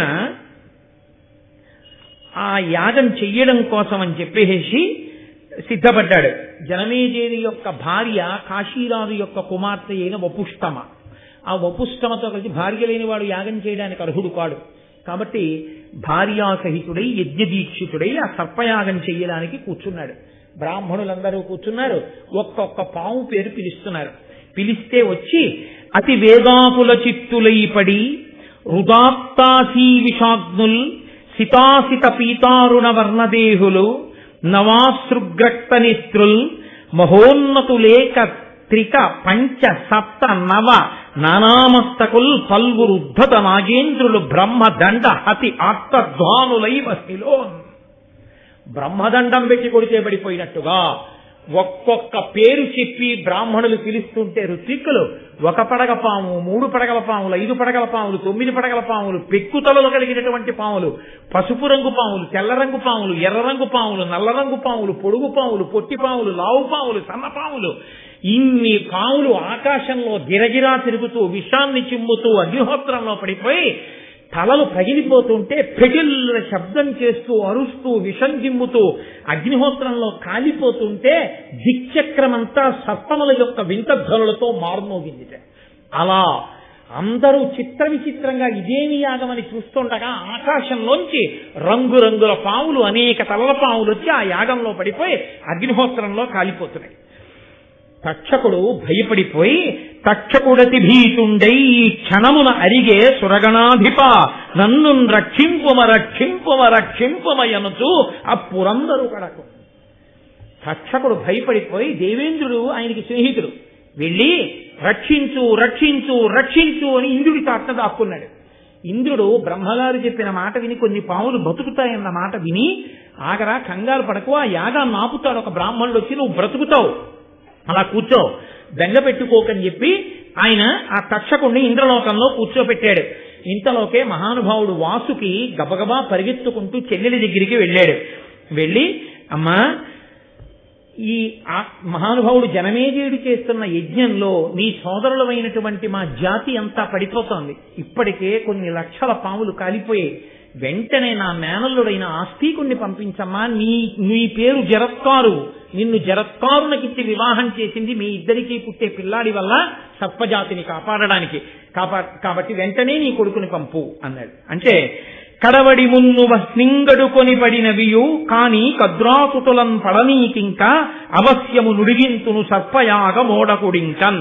మీరు బెంగ పెట్టుకోకండి, పడిపోయిన కద్రోపుత్రులు పడిపోయారు, మిగిలిన వాళ్ళని రక్షించే భారం నాది అని ఆస్తికుడు బయలుదేరి జనమేజయుడు చేస్తున్నటువంటి ఆ సర్పయాగ శాలలోకి ప్రవేశించాడు.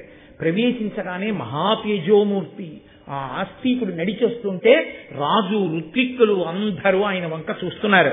ఆయన అన్నాడు, రజనీనాథ కులైక భూషణుడవై రాజర్షివై ధారుణీ ప్రజనెల్లం దయతోడ ధర్మచరితం బాలించుతున్ దుంటి ధర్మజు నాభాగు భగీరథున్ దశరథున్ మాంధాతృ రామున్ రఘున్ విజయున్ పోలితి సద్గుణంబుల జగద్విఖ్యాత పరీక్షిత.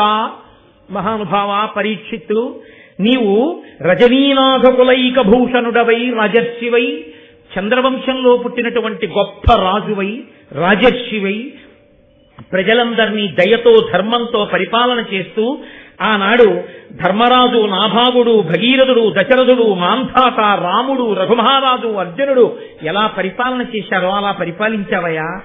కువలయంబున వారి కోరిన కోర్కికిం తగనీవు పాండవ కులంబు వెలుంగ పుట్టి దృఢంబుగా నృపలక్ష్మితో అవని రాజ్యభరంబు దాల్చిన అంత నుండి మఖంబులంది విరిగిష్ట ధనంబులిచ్చుట తృప్తులైరి మహాద్విజుల్. నాయన, ఈ భూమండలానికి అంతటికి నువ్వు చక్రవర్తి అయిన తరువాత నీ రాజ్య పరిపాలనలో నువ్వు అనేకమైన యజ్ఞయాగాది క్రతువులు చేస్తూ ఋత్విక్కుల్ని పిలిచి నువ్వు ఇచ్చినటువంటి సంభావనల చేత, ఆ యజ్ఞ దీక్షితులైనటువంటి ఋత్విక్కులకి నువ్వు ఇచ్చినటువంటి దక్షిణల చేత బ్రాహ్మణులందరూ ఎంతో తృప్తి పొంది ఉన్నారు. ఈ స్తోత్రం చెయ్యడంలో ఒక రహస్యం ఉంది, దాని చివర మీకు దాన్ని చెప్తాను. వితతమఖ ప్రయోగ విధివిత్తము ఉత్తమధీయతుల్ జగన్నుత సుమహాతపోధనులు అనుగ్రహ నిగ్రహ శక్తియుక్తులీకృతువున ఋత్వికుల్ కమలగర్భ సమానులు పూర్వ దిక్పతి క్రతువున యజకోత్తముల కంచ ప్రసిద్ధులు సర్వ విద్యలన్. నువ్వు ఇక్కడ నిమంత్రణం చేసినటువంటి ఋత్విక్కులున్నారే, వాళ్ళు ఆగ్రహించినా అనుగ్రహించినా ఏదైనా చెయ్యగలిగినటువంటి సమర్థులు. ఒకానొక నాడు బ్రహ్మగారు చేసినటువంటి యజ్ఞం ఉందే పూర్వదిక్కున, ఆ చేసినటువంటి యజ్ఞం కన్నా ఇవాళ నువ్వు చేస్తున్నటువంటి యజ్ఞం, ఇక్కడ కూర్చున్నటువంటి ఈ ఋత్విక్కులు గొప్పవాళ్ళయా. అమ్మనుజేంద్రుడైన నలు యజ్ఞము ధర్మరాజ రాజసూయ యజ్ఞము ప్రయాగ చేసిన ప్రజాపతి యజ్ఞము పాశపాణి యజ్ఞమును కృష్ణు యజ్ఞము నిశాకరు యజ్ఞము నీ మనోజ్ఞ యజ్ఞమును ఒక్క రూప విలసన్ మహిమం కురువంశవర్ధన. ఓ కురువంశవర్ధన, పరీక్షిత్తు, నువ్వు చేసినటువంటి ఈ యాగం ఎంత గొప్పదో తెలుసా? ఒకనాడు మహారాజైనటువంటి నలుడు చేసిన యజ్ఞం, ధర్మరాజు చేసిన రాజసూయాగం, ప్రయాగలో బ్రహ్మగారు చేసినటువంటి యజ్ఞం, పాశం చేతిలో పెట్టుకునేటటువంటి వరుణుడు చేసినటువంటి యజ్ఞం, కృష్ణుడు చేసినటువంటి యజ్ఞం, చంద్రుడు చేసినటువంటి యజ్ఞం, నువ్వు చేసిన యజ్ఞం, ఇవయ్యా యజ్ఞాలంటే. ఎంత గొప్ప యజ్ఞం చేశావయ్యా! అసలు యజ్ఞాలకన్నిటికీ నీ యజ్ఞం ఎందుకు గొప్పదో తెలుసా? ఒక మహానుభావుడు ఇక్కడ కూర్చున్నాడు ఈ యజ్ఞంలో.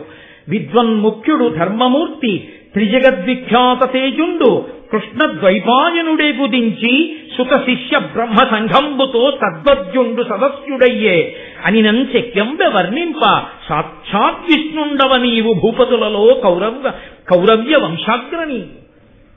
మహానుభావుడు, అపారమైన విద్వత్తు కలిగిన వాడు, ధర్మమూర్తి, 3 లోకములయందు ఖ్యాతి గడించినటువంటి వాడు, కృష్ణద్వైపాయనుడన్న పేరు కలిగినటువంటి వాడు, వేదవ్యాసుడు శిష్య ప్రశిష్యులతో వచ్చి ఈ యాగంలో కూర్చుని ఈ యజ్ఞాన్నంతటినీ పరిశీలనం చేస్తున్నాడు. అంతటి మహానుభావుడు వచ్చి కూర్చున్నాడంటే ఈ యాగం ఎంత గొప్పదో ఇంకా వేరే చెప్పాలా నాయన? ఆర్తిహర క్రియాభిరతుడై కృతసన్నిధియై ప్రదక్షిణావర్త శిఖగ్రహస్తమలవహ్ని మహాద్విజ దివ్యమంత్ర నిర్వర్తిత హవ్యముల్కొనుచు వారిజవైరి కులీష నీకు సంపూర్త మనోరథంబులను పుణ్యఫలంబులనిచ్చుతుండెడన్. నువ్వు చేసేటటువంటి యాగాల్లో అగ్నిహోత్రుడు సంతతము నీ పక్కన కూర్చుని హవిస్సులను స్వీకరిస్తూ కుడిపక్కకి తిరిగేటటువంటి జ్వాలలు కలవాడై, అంటే శుభశకునంతో నిరంతరము నీ కోరికలను ఈడేర్చేవాడగుగాక, నీవు అంత కీర్తివంతుడవగుగాక అని ఆశీర్వచనం చేశాడు. అంటే ఇంత కీర్తి గణించిన వంశంలో పుట్టినవాడివి, ఇంత దయాళువి, ఇంత పేరు తెచ్చుకున్నవాడివి, ఇంతమంది పెద్దల్ని కూర్చోబెట్టి యాగం చేస్తున్నవాడివి, ఇంతకు ముందు నీ యాగాలు చేసిన వాడివి, ఇంత దాన ధర్మాలు చేసిన వాడివి, ఏదో నిమిత్తం లేకుండా నింద లేకుండా బొందిపోతుందా? ఏదో కారణానికి మొత్తం మీద తండ్రి పడిపోవలసి వచ్చింది, పడిపోయాడు. ఆ నింద కాకపోతే వేరో కారణానికి వెళ్ళిపోతాడు. దానికి మనసులో క్రౌర్యం పెట్టుకుని యాగం చేసుకుని నీ చరిత్రకంతటికి మచ్చపుచ్చుకుంటావా? చెయ్యవచ్చా ఇలాంటి యాగాలు? ఆంతరమైనటువంటి ప్రశ్న. వెంటనే చాలా సంతోషించి ఆయన అన్నాడు, ఆ జనమేజయుడు, మహానుభావ, నీ దివ్యమైనటువంటి తేజస్సు, నీ వాక్కులు చూస్తుంటే చాలా సంతోషంగా ఉందయా, నీకేం కావాలి చెప్పిచ్చేస్తానన్నాడు. వెంటనే ఆస్తికుడు అన్నాడు, మానిత సత్యవాక్య అభిమన్యుగుణోద్వ శాంతమన్యు సంతానుడవై దయాభినిరత స్థితి నీవు మదీయ బంధు సంతాన మనోజ్వరంబు పరతంబుగా నాకు ప్రియంబుగా మహోర్వీనుత సత్వయాగముడి వింపము కావుము సత్వసంహతిన్. నీవు నా బంధువులైనటువంటి సర్పములన్నీ ఇందులో పడిపోయి ఇలా కాలిపోయి మరణించకుండా వాళ్ళ మనోవేదన తీరేటట్టుగా, నేను సంతోషించేటట్టుగా నీవు దయతో ప్రాణుల పట్ల కక్ష పెంచుకోవడం అనేటటువంటిదే విషం, ప్రాణుల పట్ల దయ పెంచుకోవడమే అమృతం. కాబట్టి నాయనా, నువ్వు వేరుగా అమృతం తాగక్కర్లేదు, దయతో ఉండడమే అమృతం తాగడం. కాబట్టి ఆ కక్ష అన్నది పక్కన పెట్టి దయ అన్నదాన్ని నీ మనసులోకి తెచ్చుకో. ఎందుకు ఇంతమందిని కాల్చాలి, ఒకణ్ణి చంపినందుకు ఇంతమందిని చంపడమా అన్న భావనతో ఆలోచించు, నీకు చంపబుద్ధి. కాబట్టి పరమదయతో ఈ యజ్ఞాన్ని ఇక్కడతో ఇంకా ఆపు చేసి, చనిపోయిన వాళ్ళు చనిపోయారు, ఇంకా ఇప్పటికైనా ఆపితే నా బంధుకులం, నా తల్లివైపు బంధువులు సర్పాలు, మిగిలిన వాళ్ళు సంతోషిస్తారు. అనిన సదస్యులందరూ ప్రియంబున ఇట్టి విశిష్ట విప్రముఖ్యునకు మహాతపోధనన కుంతకు పత్రునకెద్ది ఇచ్చినన్ ధనముగన క్షయంబగును కావున ఈ ద్విజనాథు కోర్కె పెంపున వృధసేయగాతకదు భూవలయేశ్వర ఇమ్ము నిమ్మితో. ఇటువంటి మహానుభావుడు, తేజోమూర్తి, తపశ్శాలి అయినటువంటి వాడు సభామంటపంలోకి వచ్చి నాకు ఇది కావాలి అని అడిగితే అది ఇచ్చినంత మాత్రం చేత అక్షయమైనటువంటి ఫలితాలనిస్తుంది. అంతటి మహానుభావుడు వచ్చి యాచించడమే గొప్ప. అటువంటి వాడు వచ్చి యాచించడం కన్నా అదృష్టం ఏముంటుందా? ఇవాళ నువ్వు యాగం ఒకందుకు మొదలెట్టావు, నీ అదృష్టం పండి ఆయన ఒకందుకు వచ్చాడు. ఆయన మనస్సులో పుట్టిన కోరిక తీర్చి నువ్వు ఈ యాగం ఆపే, ఆయన మనసు సంతోషించిందా, నువ్వు అపారమైనటువంటి పుణ్యాన్ని పొందుతావు. కొడుకంత పుణ్యం చేశాడా, నీ తండ్రి ఉన్నత గతులు పొందుతాడు. ఇంకింతకన్నా ఏం కావాలి? కాబట్టి ఆపేసే యాగాన్ని అన్నారు. వెంటనే ఆ యాగాన్ని ఆపు చేశారు. కానీ అప్పటికే అక్కడ ఉన్న ఋత్విక్కులు చెప్పినటువంటి మంత్రముల వలన తక్షకుడు అగ్నిహోత్రాన్ని వెదజల్లుతూ ఇంద్రుడి సింహాసనం నుంచి వేరైపోయి ఆయన ఆ మంత్రశక్తికి ఆగలేక ఆకాశంలో తన్నుకుంటూ వచ్చి హోమగుండంలో పడిపోతున్నాడు. పడిపోతుంటే వెంటనే ఆస్తికుడు ఆయనని, అలా ఉండు, నీకేం భయం లేదు, ఆగు, నువ్వు పడక్కర్లేదంటే యాగాగ్ని ఎందు అన్నాడు. ఆస్తికుని యొక్క నోటి మాట ప్రభావానికి అగ్నిహోత్రంలో పడిపోతున్న తక్షకుడు తప్పకుని పక్కకెళ్ళి పడ్డాడు. పడి బ్రతికిపోయాడు. ఆ కారణం చేత ఇప్పటికీ ఎక్కడ ఆస్తికుని యొక్క కథని చెప్పుకుంటారో, ఎక్కడ ఆస్తిక మహర్షిని తలుచుకుంటారో అక్కడ ఎంత విషపూరితమైన సర్పములు తలలు దించేస్తాయిట. ఆస్తికుడి కథ విన్నవారి జోలికి, భక్తితో ఆయనకి నమస్కరించిన వారి జోలికి పాములు రావు. కాదు, అసలు వనర జరత్కారు మునీంద్రునకు జరత్కారునకు సుతుండైన మహామునివరు నాస్తికుని ముదమున తలచిన ఉరగభయము పొందరు జనులు. ఎవరైతే ఆ జరత్కారువుకి జరత్కారుడికి పుట్టినటువంటి ఈ ఆస్తికుని వలన ఉభయ వంశములు తరించి సర్పయాగంలో పాములు పడకుండా రక్షింపబడినటువంటి ఈ కథ వింటున్నారో అటువంటి వారికి పాముల వంటి పాపములు తొలగి వారు భగవంతుణ్ణి చేరడానికి, భగవంతుణ్ణి అనుగ్రహాన్ని పొందడానికి యోగ్యమైన స్థితిని పొందుతారు అని దీనికి ఫలశ్రుతి చెప్తూ మహోత్కృష్టమైనటువంటి జనమేజయ సర్పయాగం ఆస్తిక మహర్షి వల్ల ఆగినటువంటి సందర్భాన్ని కద్రువ కృతయుగంలో ఇచ్చిన శాపం కలియుగ ప్రారంభంలో ఎలా కట్టి కుడిపిందో, బ్రహ్మగారన్న వాక్కు నిజమై పుట్టినటువంటి ఒక మహాపురుషుడు యాగాన్ని ఆపి దుష్ట సర్పములు నశించిన తర్వాత మిగిలిన పాములు ఎలా బ్రతికాయో ఈ కథలో చెప్పబడింది. అంటే ఒకసారి మహాపురుషులైనటువంటి వారు కోపంతో కాని అనుగ్రహంతో కాని ఒక వాక్కుని విడిచిపెట్టేశారో అది ఎప్పుడో అప్పుడు అనుభవంలోకి వచ్చి తీరుతుంది అని మనకి అనేకమైనటువంటి ధర్మ సూక్ష్మములతో కూడినటువంటి ఈ కథాభాగాన్ని మహానుభావుడు మనకు అందించి నన్నయ్య భట్టారకుడు మనని కృతార్థుల్ని చేశారు. ఇన్ని ధర్మ సూక్ష్మములు వివరించారు. మీరు దీన్ని జాగ్రత్తగా గమనిస్తే ఎన్నో చోట్ల వ్యగ్రతతో విడిచిపెట్టినటువంటి వాక్కు బ్రహ్మదండము కన్నా గొప్పదై పడగొట్టేస్తుంది అని చూపిస్తుంది. అందుకే తపస్సు చేయడం గొప్ప కాదు, తపస్సు చేసినటువంటి వాడు నిగ్రహాన్ని పొంది ఉండడం కూడా అంతే అవసరమై ఉంటుంది. శృంగి వాక్కు విడిచిపెట్టాడు. శమీకుడు అడిగాడు ఉపసంహారం చేయమని. నాన్నగారు నేను శాపవాక్కు విడిచిపెట్టింది అప్పుడే తక్షకుడిలో ప్రచోదనం చేసేసింది, కాబట్టి నేను వెనక్కి తీలేనన్నాడు. కద్రువ విడిచిపెట్టింది, వెనక్కి తీలేకపోయింది. బ్రహ్మగారు అనుగ్రహ వాక్కు విడిచిపెట్టాడు, రక్షింపబడ్డాయి. కోపంతో విడిచిపెట్టిన వాక్కు భూతదయలేనటువంటి పనియే విషము. భూతదయ సకల ప్రాణులు సంతోషంగా ఉండాలనేటటువంటి మనసుతో జీవించడమే అమృతం.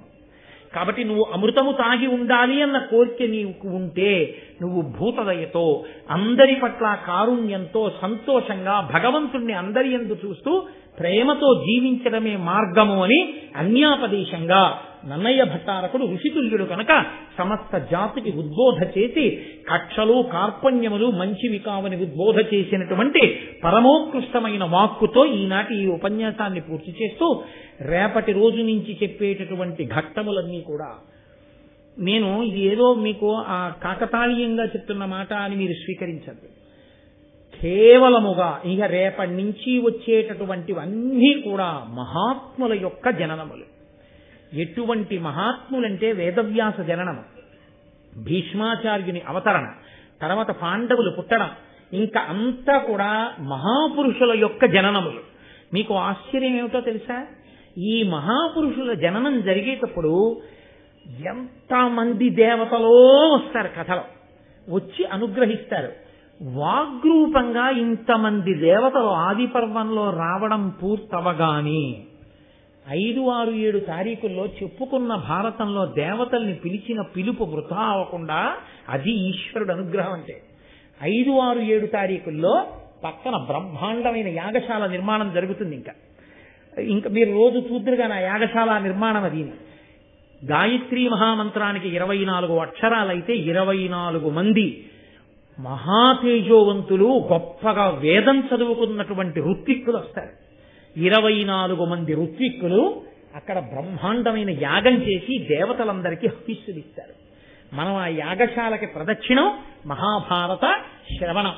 ఇది పూర్తయిన తర్వాత అక్కడ మంటపంలో పెట్టినటువంటి మంత్రపూరితమైన జలములతో కూడిన కలశ పట్టుకుని స్వామివారి దేవాలయం పైకెక్కి కుంభాభిషేకం చేస్తారు 7వ తారీఖు సుముహూర్తంలో. ఒక పక్క ఆదిపర్వం, ఒక పక్క సర్వోత్కృష్టమైనటువంటి కుంభాభిషేకం. 2 ఘట్టములు ఏకకాలంలో ఆదిపర్వం పూర్తవుతుంటే మహాకుంభాభిషేకంతో పూర్తవుతుంది. ఇక ఇంతకన్నా అదృష్టం ఎవరిని పట్టుకుంటుంది? మన అదృష్టం అయ్యప్ప స్వామి అనుగ్రహించి ఆదిపర్వం మహాభారతం ఎప్పుడు చెప్పబడుతుందో, ఎప్పుడు మహాపురుష జననం ఇక్కడ వినబడుతుందో అప్పుడు నా దేవాలయానికి కుంభాభిషేకం అన్నాడు ఆయన. అందుకే ఇంతకాలం ఆగిపోయింది. ఆదిపర్వం ప్రారంభించగానే సుముహూర్తం నిర్ణయం అయిపోయింది, యాగశాల ప్రారంభం అయిపోతోంది. ఆదిపర్వం పూర్తయితే మహానుభావుడు పరమధర్మాత్ముడు, ఎవరి పేరు చెప్తే లోకం పరవశించిపోయి కరించిపోతుందో అటువంటి భీష్ముడు, ధర్మరాజు, భీముడు, అర్జునుడు, నకులుడు, సహదేవుడు, ద్రౌపదీదేవి, దుష్టజ్యుమ్నుడు, ద్రోణుడు, ఆ కృపాచార్యుడు, మహాత్ముల యొక్క జననములన్నీ ప్రారంభమవుతాయి. ఆ ఘట్టములన్నీ ఇంకా రేపటి నుంచి ప్రారంభం. దేవయాని, కచుడు, మహానుభావుడు బృహస్పతి, శుక్రాచార్యుల వారు, అసలు వాళ్ళ పేర్లు తలుచుకుంటే చాలు, వింటే చాలు. అటువంటివన్నీ రేపటి నుంచి ఆ ఘట్టాలు ప్రారంభం. కాబట్టి రేపు సాయంకాలం 6:30 మళ్ళీ తిరిగి మనం కలుసుకుందాం.